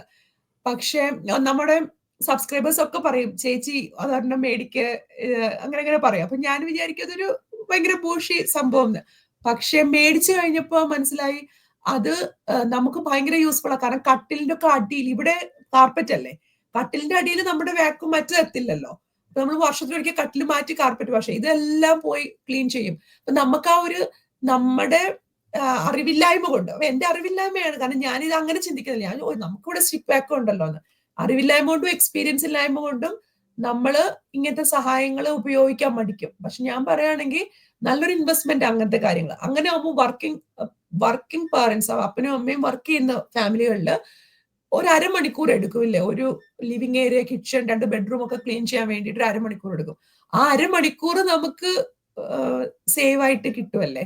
അപ്പം ഉപയോഗിക്കാൻ അറിയാത്തതും വേണോ വേണ്ടോ എന്നുള്ള ചിന്തയും. അപ്പൊ അങ്ങനെ വരുമ്പോഴാണ് നമ്മളിപ്പോഴത്തെ സാധാരണ ചാനലൊക്കെ കാണിക്കുന്നവര് ഇൻഫ്ലുവൻസ് ചെയ്യും. അത് കറക്റ്റ് ആണ് കേട്ടോ. നമ്മുടെ ചാനൽസ് മറ്റുള്ളവരുടെ ലൈഫിനെ ഇൻഫ്ലുവൻസ് ചെയ്യും. പക്ഷെ നമ്മളൊന്ന് ചിന്തിച്ചു നോക്കണം, ഇത് ആവശ്യമുള്ളതാണോ നോക്കിയിട്ട് മാക്സിമം യന്ത്ര സഹായങ്ങൾ മേടിക്കണം എന്നാണ് ഞാൻ പറയാ. അതെ, ഞാനിത് നമ്മുടെ ഈ ടോപ്പിക്കിന്റെ അകത്ത് ഒരു മിനിമലിസം എന്ന് പറഞ്ഞൊരു കാര്യം കൂടി ആഡ് ചെയ്തിട്ടുണ്ടായിരുന്നു. എന്ത് വാങ്ങുന്നതിലും ഒന്നുകൂടെ ചിന്തിച്ച് നോക്കുക. കാരണം നമ്മുടെ ചെറിയ വീടുകളായിരിക്കാം ചിലപ്പോൾ, ആ സമയത്ത് ഓരോ കാര്യങ്ങളും യൂസ്ഫുൾ ആയിട്ടുള്ള കാര്യങ്ങൾ വാങ്ങുക തീർച്ചയായിട്ടും. അത് കറക്റ്റ് ആയിട്ട് ഞാൻ എന്ത് മേടിക്കണമെന്നല്ല, ഞാനൊരു വർഷത്തോളം കാർട്ടിലിട്ട്, ഒരു വർഷം കാർട്ടിലിട്ടു. പിന്നെ നമ്മൾ ആലോചിക്കുകയാണ് നമുക്കിത് എങ്ങനെ യൂസ്ഫുൾ ആവും. പിന്നെ അങ്ങനെ ചിന്തിച്ചിട്ടു. അല്ലാണ്ട് നമ്മൾ ഞാൻ മേടിക്കാത്തതിന് കാര്യം ഇതും വേറൊരു സാധനം മേടിച്ച് ഗരാജിൽ വെക്കേണ്ടതാകുമോ എന്നുള്ള രീതിയിലാണ്. ഇപ്പൊ മിനിമലിസം എന്നെ സംബന്ധിച്ച് നമുക്ക് ആവശ്യത്തിന് സാധനമുണ്ട്, പക്ഷെ മിനിമൽ സാധനങ്ങൾ ആയതുകൊണ്ടാണ് ഈ വാക്യൂം ക്ലീനിങ് ഒക്കെ എളുപ്പം നടക്കണത്. ഒത്തിരി സാധനങ്ങൾ ഉണ്ടെങ്കിൽ അതും നടക്കില്ല. നല്ല ക്വാളിറ്റിയുള്ള സാധനം വാങ്ങുവാണെങ്കിൽ അത് ലാസ്റ്റ് ചെയ്തോളും. അല്ല, മേടിക്കുമ്പോൾ അത് എന്നെ സംബന്ധിച്ച് മിനിമലിസത്തിന്റെ ഒരു വെച്ചാൽ മേടിക്കുമ്പം നല്ല സാധനം മേടിക്കുക, ലോങ് ടൈം ഉപയോഗിക്കുക. അത് ആ ഒരു രീതിയാണ്. തീർച്ചയായിട്ടും. അടുത്ത ഒരു പ്രധാന ഒരു ടോപ്പിക് എന്ന് പറഞ്ഞിട്ടുണ്ടെങ്കിൽ നമ്മുടെ പേരൻസ് ആണ്. അപ്പോൾ എൻ്റെ പേരൻസ്, ഞാൻ ഡൽഹിയിലായിരുന്നപ്പോൾ അവർ അവിടെ ഒന്ന് വന്നിട്ടുണ്ടായിരുന്നു. അവർ കുറച്ച് നാൾ അവിടെ നിന്നിട്ടുണ്ട്. പക്ഷേ കാനഡയിലേക്ക് അവരോട് വരാൻ പറഞ്ഞപ്പോഴത്തേനും അവർക്ക് താല്പര്യമില്ല. കാരണം എൻ്റെ ബ്രദേഴ്സും എല്ലാവരും നാട്ടിൽ തന്നെയാണ്, അവിടെ തന്നെയാണ് അവർ.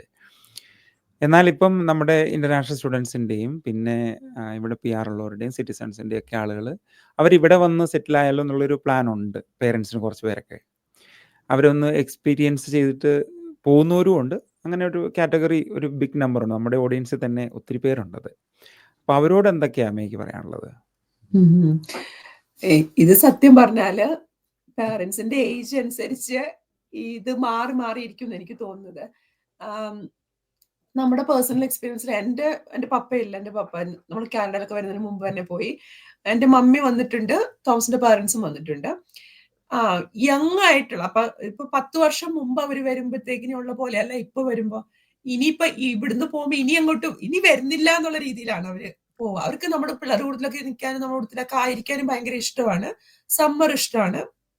വിന്റർ ആവുമ്പം പുറത്ത് മഞ്ഞ് കാണുമ്പോൾ ഇപ്പൊ നമ്മൾ എത്ര വീട് ടെമ്പറേച്ചറൊക്കെ കൂട്ടിയിട്ടാലും അത് ഉണ്ടാക്കുന്നുണ്ട്, ശാരീരികമായ ബുദ്ധിമുട്ടുകൾ ഉണ്ടാക്കാറുണ്ട്. അപ്പൊ നമ്മളത് ഉള്ള കാര്യം പറയണല്ലോ. അവര് നമ്മുടെ പാരന്റ്സ് കമ്മ്യൂണിക്കേറ്റ് ചെയ്യുന്ന ശാരീരിക ബുദ്ധിമുട്ട്, ജോയിന്റിന് വേദന, ഒരു ഇതില്ല. പിന്നെ വിന്റർ ആകുമ്പോൾ നമ്മുടെ പുറത്തുള്ള ലൈഫ് വളരെ കുറവാണ്. പക്ഷെ ജോലി എടുക്കുന്നവർക്ക് കുഴപ്പമില്ല. നമ്മള് ജോലി സ്ഥലത്ത് പോകുമ്പോൾ ആ ഒരു സോഷ്യലൈസേഷൻ, പിന്നെ പിള്ളേർക്ക് കുഴപ്പമില്ല. പിള്ളേരും നമ്മളുമായിട്ട് പോകാൻ താല്പര്യമുള്ളടത്ത് പാരന്റ്സിന് പോകാൻ താല്പര്യം ഉണ്ടാവണമെന്നില്ല.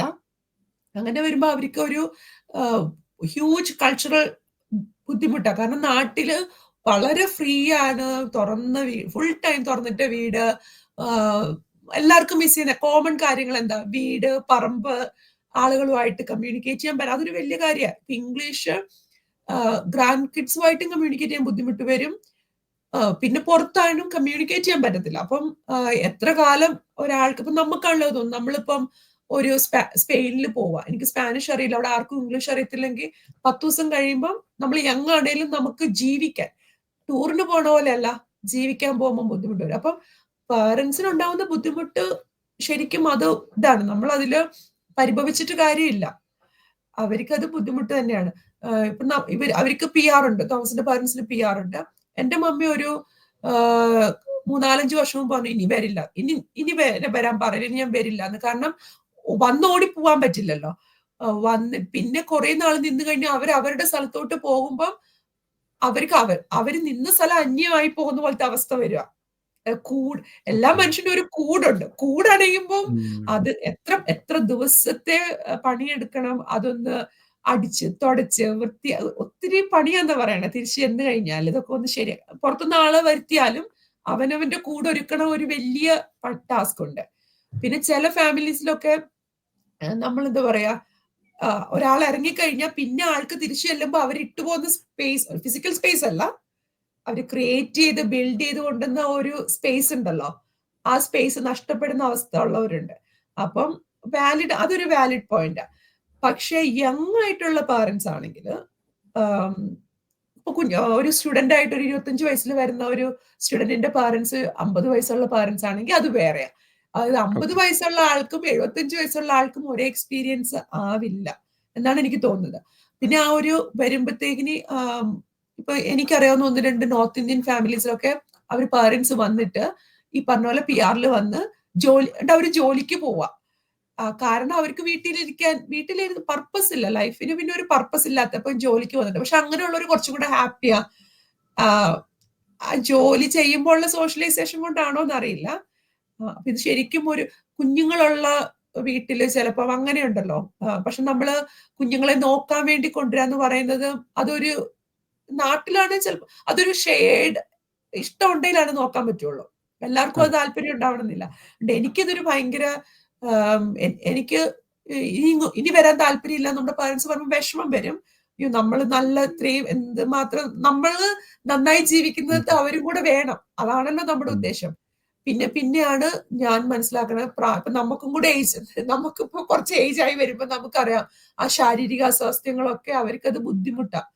അതുകൊണ്ട് ശരിക്കും ഡിപ്പെൻഡ് ചെയ്യും നമ്മുടെ ആ ഒരു, പിന്നെ ആ ആറ്റിറ്റ്യൂഡ് ഉണ്ടല്ലോ. എല്ലാവർക്കും നാടും വീടും, അപ്പൊ നമ്മളിങ്ങനെ ചോദിക്കും എന്ത് നാട് എന്ത് വീട്, ഇതല്ലേ നിങ്ങളുടെ വീട്, ഞങ്ങളല്ലേ നിങ്ങളുടെ ആൾക്കാര്. പക്ഷെ അങ്ങനെ അതുണ്ട്, ആ ഒരു വ്യക്തിയാണ് നമ്മളെപ്പോഴും. എനിക്കറിയത്തില്ല എല്ലാവരും അഗ്രി ചെയ്യോ ഇതെന്ന് ബിജോ. നമ്മള് എപ്പോഴും വിചാരിക്കും, ഇപ്പൊ ഞാനും ബിജോയുടെ വൈഫ് കുട്ടികൾ വിചാരിക്കുന്നത് നിങ്ങളാണ് ഏറ്റവും ഇമ്പോർട്ടന്റ് അല്ലേ, നിങ്ങളാണ് ഇമ്പോർട്ടന്റ്. പക്ഷെ അതേപോലെ തന്നെയാണ് നമ്മുടെ അപ്പനും അമ്മയും, അവരിമ്പോർട്ടന്റ്, അവര് ഭയങ്കര ഇമ്പോർട്ടന്റാ.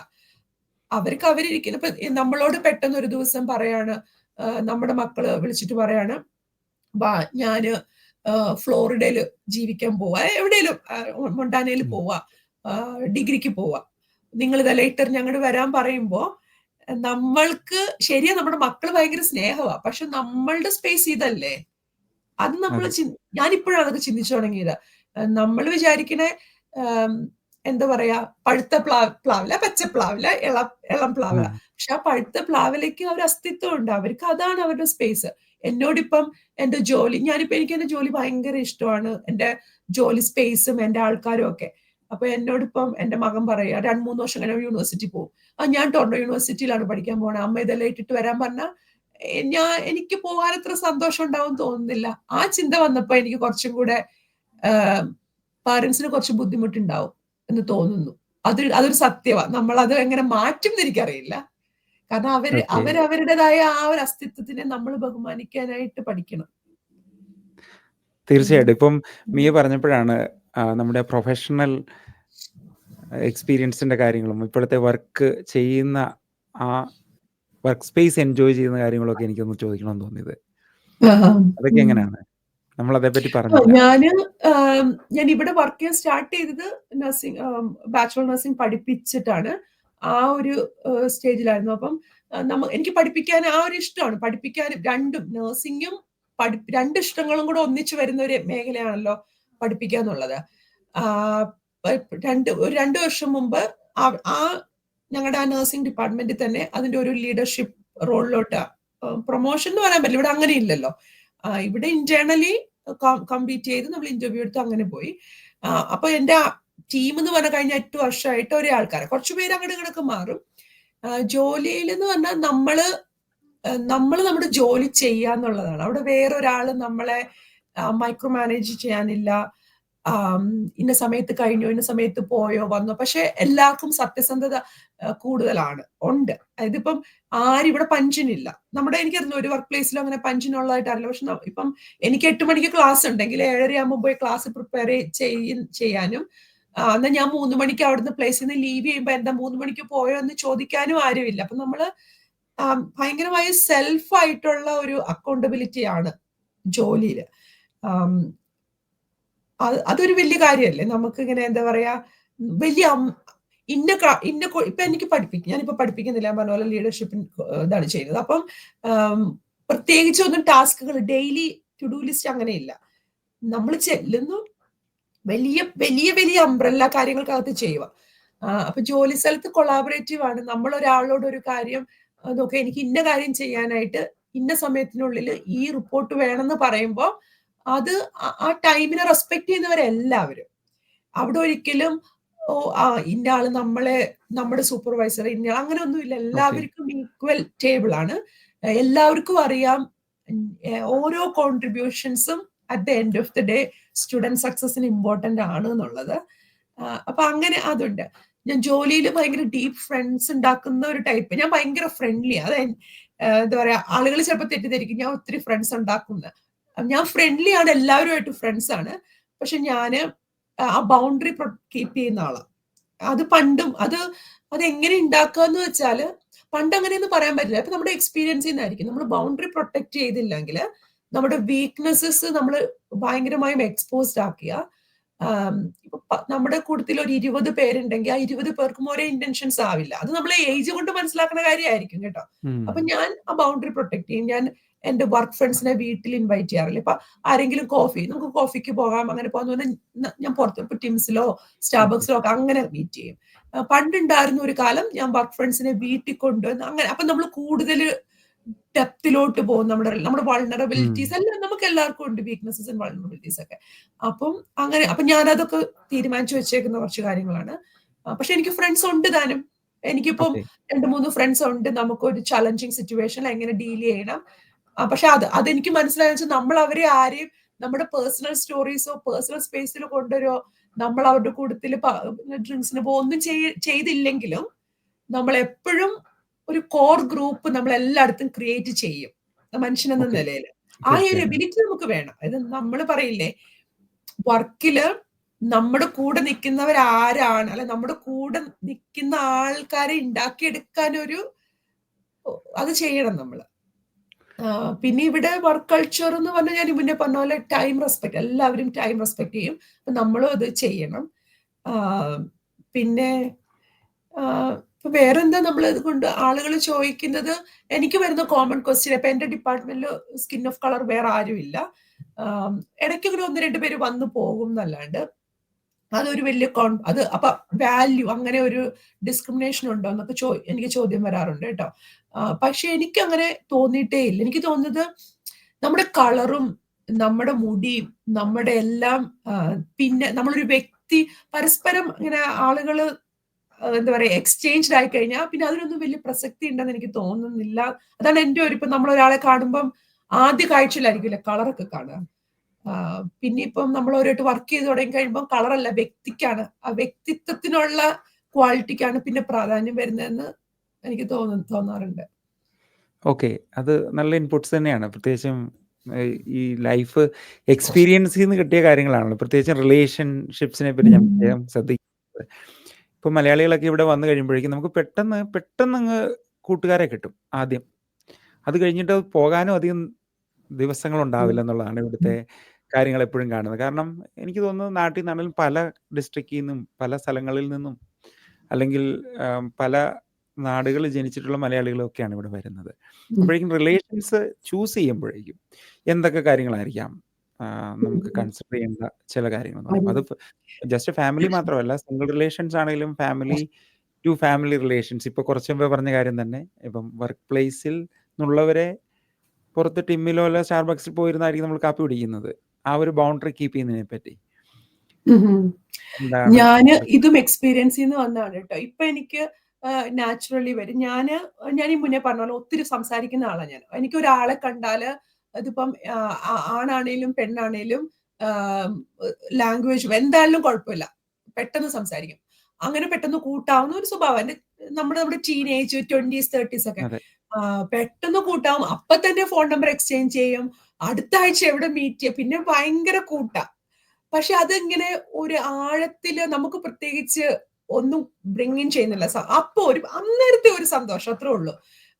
അപ്പൊ പിന്നെ അതങ്ങനെ എനിക്ക് പക്ഷെ എന്റെ ബെസ്റ്റ് ഫ്രണ്ട്സ് ഒക്കെ എന്റെ സ്കൂളിൽ 1ാം ക്ലാസ് തൊട്ടൊക്കെ ഉള്ള അങ്ങനത്തെ ഫസ്റ്റ് ഗ്രേഡ് 1ലുള്ള ആളാണ് എന്റെ ബെസ്റ്റ് ഫ്രണ്ട് ഇപ്പോഴും. പിന്നെ എന്റെ നഴ്സിംഗ് അത് 20 വർഷം 25 വർഷം മുമ്പുള്ള ആ കൂട്ടുകളൊക്കെ ഇപ്പോഴും ഉണ്ട്.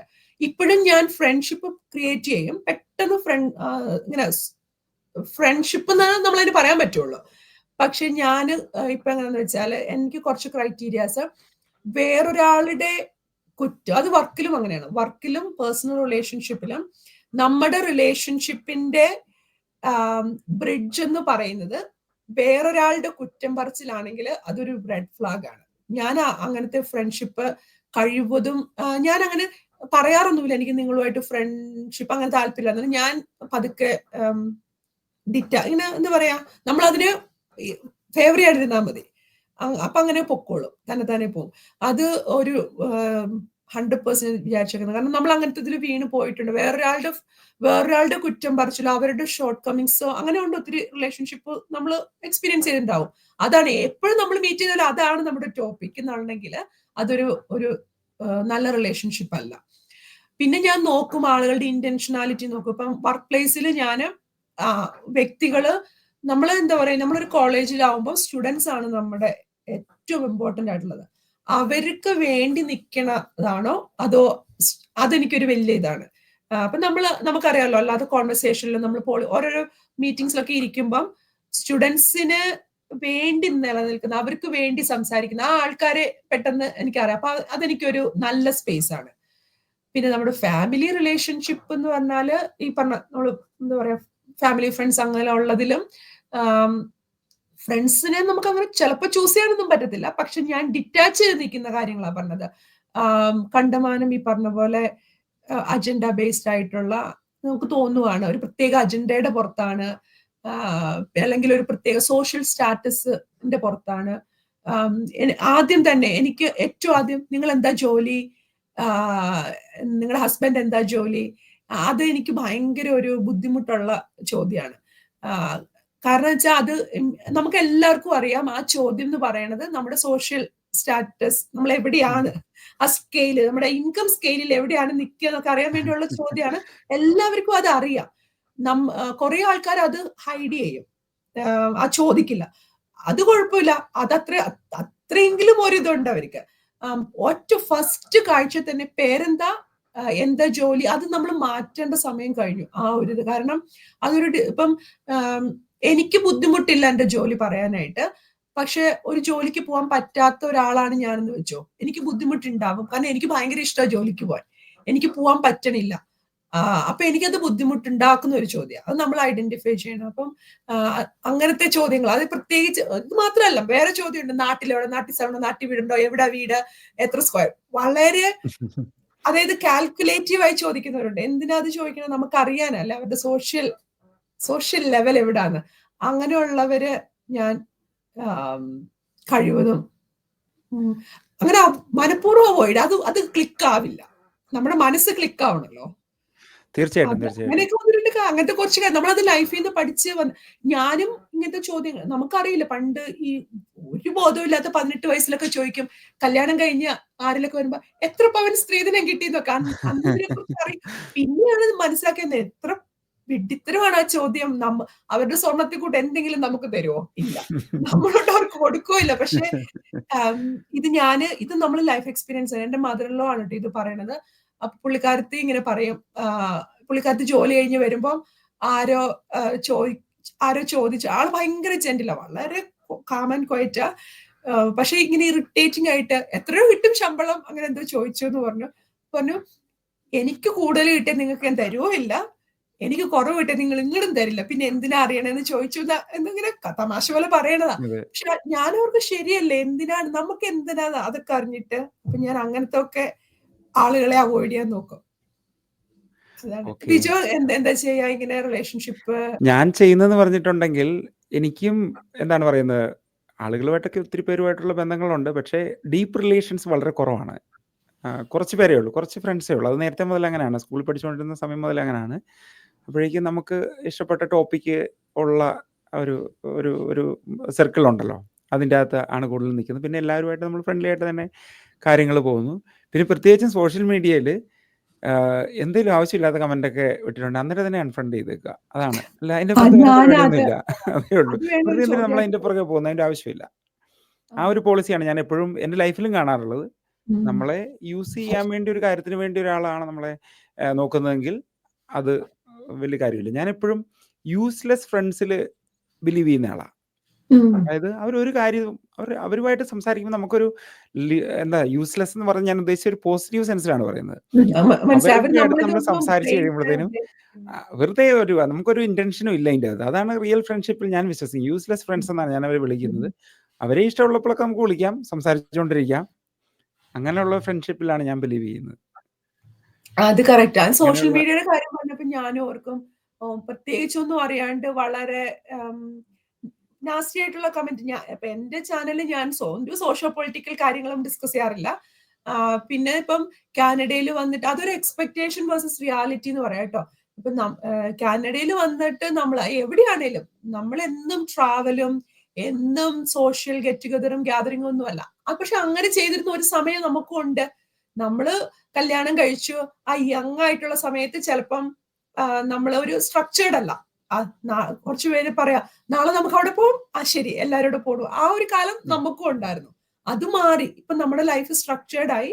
ഇവിടെയാണ് നമ്മൾ കംഫർട്ടബിൾ. നമ്മൾ കുറച്ചുകൂടെ പ്ലാൻഡ്. നമുക്ക് അടുത്ത വർഷം നമ്മൾ എന്തൊക്കെയാ ചെയ്യാൻ പോകുന്നത് എന്നുള്ളതൊക്കെ നമുക്ക് പ്ലാനിങ്ങിലുണ്ട്. പക്ഷെ ഇത് ലൈഫ് ഭയങ്കര ബോറിംഗ് അല്ലേ, അത് ചോദിക്കുന്നത് തെറ്റില്ല. പക്ഷെ ലൈഫ് ബോറിംഗ് അല്ല എന്ന് പറയാം. അതിന് മുന്നേയും പിന്നെയും കുറച്ച് നമ്മളെ ഇങ്ങനെ എന്താ പറയാ നെഗറ്റീവ് ആയിട്ടുള്ള കാര്യങ്ങളൊക്കെ ആഡ് ചെയ്യുമ്പോൾ ഞാൻ അങ്ങനെയുള്ളവരെ ഹൈഡ് ചെയ്യും. അവരുടെ ചാനലിൽ ഹൈഡ് ചെയ്തും ഇത് ചെയ്ത് കഴിഞ്ഞാൽ പിന്നെ അവർ ആക്റ്റീവായിട്ട് നമ്മളെ സെർച്ച് ചെയ്ത് വന്ന് കാണണം. ഇപ്പൊ ഏകദേശം ഇവിടെ കാനഡയിൽ വന്നിട്ടുള്ളവർ 2000 മീയുടെയൊക്കെ സമയത്ത് വന്നിട്ടുള്ളവരും പിന്നെ എൻ്റെ സമയത്ത് ഇവിടെ വന്നിട്ടുള്ളവരും ഒക്കെ റിട്ടയർമെന്റ്സിനെ പറ്റിയൊക്കെ തിങ്ക് ചെയ്യുന്ന ഒരു സമയമാണ്. പ്രത്യേകിച്ചും 40s അപ്പോൾ അവർ നോക്കുന്നു, നാട്ടിൽ ഇപ്പോൾ ഇഷ്ടംപോലെ വീഡിയോ വരുന്നുണ്ട്. നാട്ടിൽ കമ്മ്യൂണിറ്റി ലിവിങ് ഹോമുകൾ തുടങ്ങുന്നു, അല്ലെങ്കിൽ ഇവിടുന്ന് തന്നെ കുറേ ആളുകളെ കൂട്ടി നാട്ടിൽ പോയി സ്ഥലം മേടിച്ച് അവിടെ വീണ്ടും ഒരു സംവിധാനം തുടങ്ങി അവിടെ താമസാലോ. അങ്ങനെ ഒരു, അതായത് ഇന്ത്യയിൽ മനസ്സുകൊണ്ട് ഇന്ത്യയിൽ ജീവിക്കുന്ന ഒത്തിരി പേരുണ്ട്. പിന്നെ അവർ പറയാറുള്ള ഒരു കാര്യമാണ്, ഞങ്ങൾ മക്കൾക്ക് വേണ്ടി, അല്ലെ മക്കളോട് പറയുന്നൊരു കാര്യമാണ്, ഞങ്ങൾ വന്നേക്കുന്നത് നിങ്ങൾക്ക് വേണ്ടിയാണ് ഇവിടെ വന്നേക്കുന്നത്. ഞങ്ങൾക്ക് ഇവിടെ PR കിട്ടിയോണ്ടാണ് നിങ്ങൾ ഇവിടെ എത്തിച്ചേരാൻ നിങ്ങൾക്ക് സാധിച്ചത്. ഇതെല്ലാം കഴിയുമ്പോൾ ഞങ്ങൾ പോകും, അങ്ങോട്ട് പോകും. അപ്പോൾ അതിനെപ്പറ്റി മീയുടെ അഭിപ്രായം എന്താണ്? അതായത് കാനഡയിൽ റിട്ടയർ ചെയ്യണോ, അതോ നാട്ടിൽ പോയി റിട്ടയർ ചെയ്യണോ, അതോ മറ്റേതെങ്കിലും രാജ്യങ്ങൾ, ഇപ്പോൾ മെക്സിക്കോയോ കോസ്റ്ററിക്കയോ ഒക്കെ നൊമാഡ്സ് ആയിട്ട് നടക്കാനുള്ള പ്ലാൻ ഉള്ളവരുണ്ട്. അതൊക്കെ എന്തായിരിക്കും നമ്മുടെ കമ്മ്യൂണിറ്റിയായിട്ടുള്ള? ഇത് ഭയങ്കര ഇൻട്രസ്റ്റിംഗ് ആയിട്ടുള്ള, കാരണം എന്നോട് ഒരു 5 വർഷം മുമ്പ് ചോദിച്ചിരുന്നെങ്കിൽ ഞാൻ എൻ്റെ ഒറ്റ ഉത്തരവേ ഉള്ളൂ, നമ്മൾ ഇവിടെ തന്നെ ഇവിടെ ഏതൊരു നഴ്സിംഗ് ഹോമിലല്ലേ പറ്റുള്ളൂ. കാരണം നമുക്ക് വയസ്സാക്കേണ്ട നോക്കാം, പിള്ളേരുണ്ടാവില്ല എന്നുള്ളത് ഓൾറെഡി അറിയാലോ. അങ്ങനെ നെഗറ്റീവായിട്ടല്ല, കുട്ടികള് അവരുടെ ഫാമിലി അവരുടെ എഡ്യൂക്കേഷൻ നമുക്ക് അറിയത്തില്ല എന്താന്നുള്ളത്. പക്ഷെ ഇപ്പം ഈ 40 വയസ്സ് കഴിഞ്ഞവരുടെ പറഞ്ഞത് എത്ര കറക്റ്റാ. ഞങ്ങള് റിട്ടയർമെന്റിനെ കുറിച്ച് നമ്മൾ എപ്പോഴും ചിന്തിക്കണം. അതാണ് ഒന്നാമത്തെ കാര്യം. അതൊരു തെറ്റേ അല്ല. കാരണം നമ്മൾ ജീവിച്ചിരുന്നാൽ നമ്മൾ റിട്ടയർ ചെയ്യും, അത് ഉറപ്പുള്ള കാര്യമാണ്. അപ്പൊ നമ്മുടെ ഇൻകം അഫക്റ്റഡ് ആവും. പിന്നെ നമുക്കറിയാലോ, ജോലി ഉള്ളപ്പോൾ ഉള്ള ഒരു ബെനിഫിറ്റ് എന്ന് പറഞ്ഞാൽ നമുക്ക് പറഞ്ഞ പെൻഷൻ ഉണ്ടാവും. കാനഡയിൽ പലതരത്തിലുള്ള പെൻഷൻ പ്ലാനുകൾ അങ്ങനെയൊക്കെ ഉണ്ടാവും. അപ്പൊ നമ്മൾ ഇപ്പോഴേ അതിനെക്കുറിച്ച് ചിന്തിച്ച് നമ്മുടെ ഫൈനാൻസ് ഒക്കെ സെറ്റാക്കി വെക്കണം. അപ്പൊ ആ ഒരു ആസ്പെക്ട് നമ്മൾ ചെയ്യാറുണ്ട്. ചെയ്യാമെന്ന് വെച്ചാൽ ഭയങ്കര ആക്റ്റീവ് ആയിട്ടുള്ള നമ്മുടെ വർക്കിൽ നിന്നുള്ള ഇൻഷുറൻസ് അതുകൊണ്ട് പിന്നെ കാനഡ പെൻഷൻ പ്ലാൻ ഉണ്ട്, അതിലാണ് നമ്മൾ ഇൻവെസ്റ്റ് ചെയ്യുന്ന അങ്ങനത്തെ കാര്യങ്ങളൊക്കെ ഉണ്ട്. അപ്പൊ റിട്ടയർമെന്റിന്റെ ഫൈനാൻസ് ഒക്കെ നമ്മൾ അടുക്കി വെച്ചിട്ടുണ്ട്. അപ്പോഴാണ് നമ്മൾ ഈ 40 കഴിയും. പക്ഷെ ഇനിയും പണിയെടുക്കണം, എന്നാലേ റിട്ടയർ ചെയ്യാൻ പറ്റത്തുള്ളൂ. ഇപ്പോഴേ റിട്ടയർ ചെയ്യാനും പറ്റില്ല. അപ്പം ഞങ്ങള് നോക്കുമ്പോൾ പക്ഷെ നമുക്ക് ആരോഗ്യപരമായിട്ടുള്ള ഒരു കാര്യം, ആരോഗ്യം എന്ന് പറയുന്നത് എല്ലാ കാര്യവും ഡിസൈഡ് ചെയ്യും. മണിയും ആരോഗ്യം, പണം മസ്റ്റ് ആണ്. ഞാൻ മുന്നേ പറഞ്ഞ പോലെ അതൊരു നെഗറ്റീവ് കാര്യമല്ല, അത് ഉണ്ട്.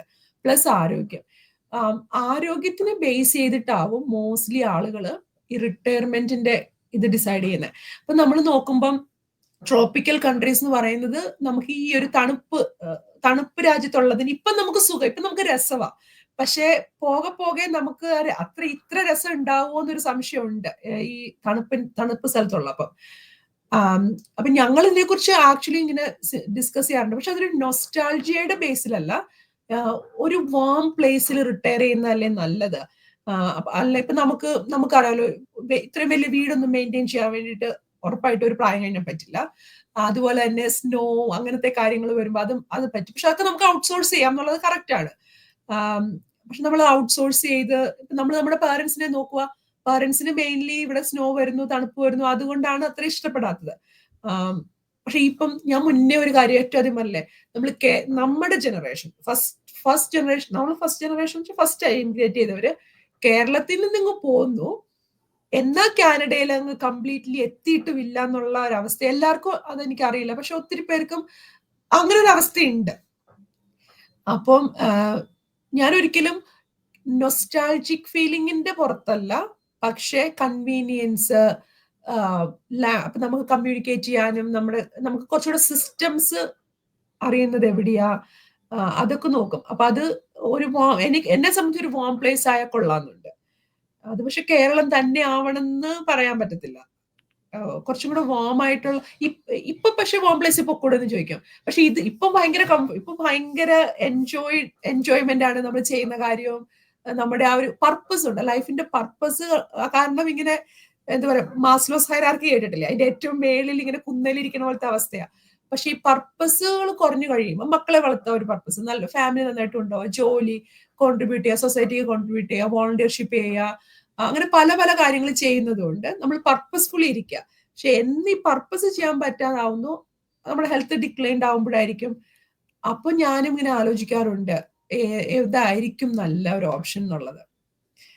പക്ഷെ അത് ഒരു പെട്ടെന്നുള്ള തീരുമാനം ആവില്ല. അതിനു വേണ്ടിയിട്ടാണല്ലോ നമ്മളിപ്പം എന്താ പറയാ പെൻഷൻ പ്ലാനുകളും അങ്ങനത്തെ കാര്യങ്ങളും ഒക്കെ ചെയ്യുന്നത്. പക്ഷെ കൂട്ടത്തോടെ തിരിച്ച് നാട്ടിൽ പോയി സെറ്റിൽ ആവുന്ന സോഷ്യൽ ട്രെൻഡ്സ് നമുക്ക് പ്രെഡിക്റ്റ് ചെയ്യാൻ പറ്റില്ല. കാരണം നമ്മുടെ ഈ ഒരു ജനറേഷനാണ് ഇത്രയും മലയാളികൾ വന്നത്. നമ്മൾ ട്രെയിൽ ബ്ലേസേഴ്സ് എന്ന് പറയത്തില്ലേ, പാത വെട്ടി വന്നവരെ ഇന്ന് എന്ത് പാത വെട്ടി പോകുന്നുള്ളത് ഇതൊരു ശരിക്കും ഒരു എന്താ പറയാ ധാർമ്മികമായ ഒരു ചോദ്യം തന്നെയാണ്. നമുക്ക് കാണാം എത്ര പേര് തിരിച്ചു പോകുന്നുള്ളത്. ഒരു 10-15 വർഷം കഴിയുമ്പോഴത്തേനും ഏകദേശം അറിയാൻ പറ്റുമായിരിക്കും. ശരിക്കും എല്ലാരും ചിന്തിച്ചു തുടങ്ങിയിട്ടുണ്ട് എന്താണ് തീർച്ചയായിട്ടും ചിന്തിച്ചു തുടങ്ങിയിട്ടുണ്ട് എന്താണ് ചെയ്യേണ്ടത്. ഞങ്ങളും അങ്ങനെ ഡിസിഷൻ ആയിട്ടില്ല. ഞാനും നാട്ടിൽ പരമാവധി എല്ലാ വർഷവും പോകാൻ ശ്രമിക്കുന്നുണ്ട്. ഇപ്പൊ ഒരു ഫുൾ ഒരു റിട്ടയർമെന്റിലോട്ട് പോകുന്നതിൽ പകരം ഒരു മിനി വെക്കേഷൻസ് എന്ന് പറയുന്ന ഒരു മിനി റിട്ടയർമെന്റ്സ് എന്നൊക്കെ പറയുന്ന ഒരു സംവിധാനത്തോടാണ് എനിക്ക് ഇച്ചിരി താല്പര്യമായിട്ട് തോന്നുന്നത്. എനിക്ക് പേഴ്സണലി അറിയാവുന്ന ഒരു ഫാമിലി, അവര് ഇപ്പൊ എനിക്ക് തോന്നുന്നു 90 വയസ്സുകളോളം അടുപ്പിച്ച് പ്രായമുണ്ട് ഇപ്പൊ ഈ കാലത്ത്. അവരൊരു 20 വർഷം മുമ്പ് തിരിച്ചു നാട്ടിൽ വന്ന് സെറ്റിൽ ആയിട്ടുണ്ടായിരുന്നു. ഒരു 25 വർഷം എന്നൊക്കെ വിചാരിച്ചോ കാനഡയിൽ നിന്ന് വന്നിട്ട്. പക്ഷേ അവർക്ക് അപ്പൊ എനിക്ക് ഒറ്റ ഫാമിലി അറിയത്തുള്ളൂ, അധികം ആൾക്കാരെ അറിയില്ല. ഇപ്പൊ അവർക്ക് നല്ല ഏജായി, എനിക്ക് തോന്നുന്നു ഇപ്പൊ ജീവിച്ചിരിപ്പുണ്ടോ എന്ന് എനിക്ക് ഉറപ്പില്ല. അതിൽ ഹസ്ബൻഡ് വൈഫ് ആരോ ഒരാള്. മക്കളൊക്കെ കനേഡിയൻ സിറ്റിസൺസ്, US സിറ്റിസൺസ് ആണ്. അവര് കനേഡിയൻ സിറ്റിസൺസ് ആയിരുന്നു, പക്ഷെ തിരിച്ചു വരാലോ, അങ്ങനെ തിരിച്ചു വന്ന് നാട്ടില് സെറ്റിലായി. പക്ഷെ അവർക്ക് ഭയങ്കര ഒത്തിരി വർഷം ഇവിടെ നിന്നവരാ, 40 വർഷം നിന്നിട്ട് പോയവരാന്ന് തോന്നുന്നു. അവർക്ക് ഭയങ്കര സോഷ്യൽ ഈ പറഞ്ഞ പോലെ അഡാപ്റ്റബിലിറ്റി പ്രോബ്ലം ഉണ്ടായിരുന്നു. അവിടെ ചെന്നപ്പോൾ adaptable plus social exploitation from നമ്മുടെ തന്നെ ആളുകളിൽ നിന്നുള്ള സോഷ്യൽ എക്സ്പ്ലോയിറ്റേഷനും ഉണ്ടായിരുന്നു. ഓക്കെ. അപ്പം വിചാരിക്കുന്ന പോലെ ഈസി അല്ല. നമ്മള് നമ്മളിപ്പോ എന്താ 2006 കേരളമാണ് എന്റെ മനസ്സിലെ കേരളം. ആ ആളുകളും ആ വാല്യൂസുമാണ് ഞാന് ഇപ്പോഴും വിചാരിക്കുന്നത്. പക്ഷെ അത് മാറിയില്ലേ? നമ്മൾ ചെല്ലുമ്പോ ഉള്ള കേരളം മാറി.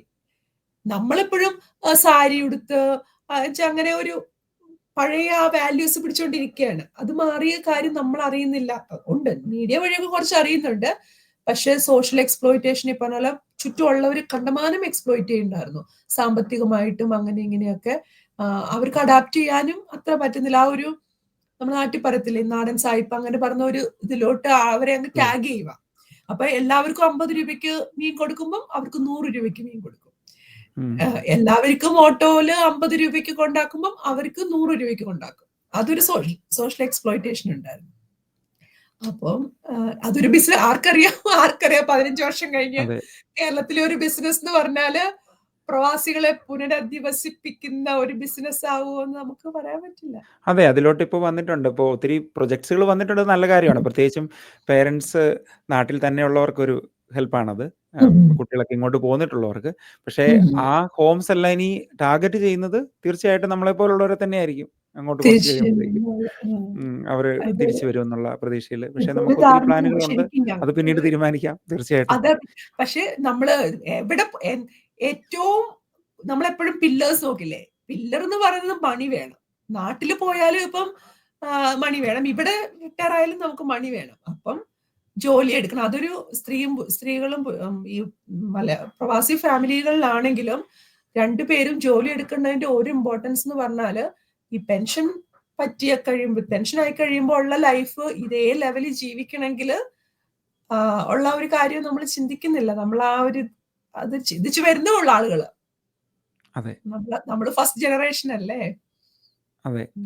അപ്പോൾ ഏറ്റവും പ്രധാനമായിട്ട് ശ്രദ്ധിക്കേണ്ട ഒരു കാര്യം നല്ല ഹെൽത്തി ആയിട്ടിരിക്കുക. അത് മിയയുടെ ചാനലിലും പല കാര്യങ്ങളും പറയുന്നുണ്ടല്ലോ. അത് വളരെയധികം ഇമ്പോർട്ടന്റ്. ഡയറ്റ്, കാരണം എക്സസൈസ് കാര്യങ്ങളെല്ലാം. നമ്മളെപ്പോഴും പറയില്ലേ, നമ്മൾ ഇന്ന് ചെയ്യുന്ന ഡയറ്റോ എക്സസൈസോ യോഗ എന്താ, അതാണ് നമുക്ക് 10 വർഷം കഴിഞ്ഞാൽ നമ്മുടെ ആരോഗ്യം എന്ന് പറയുന്നത്.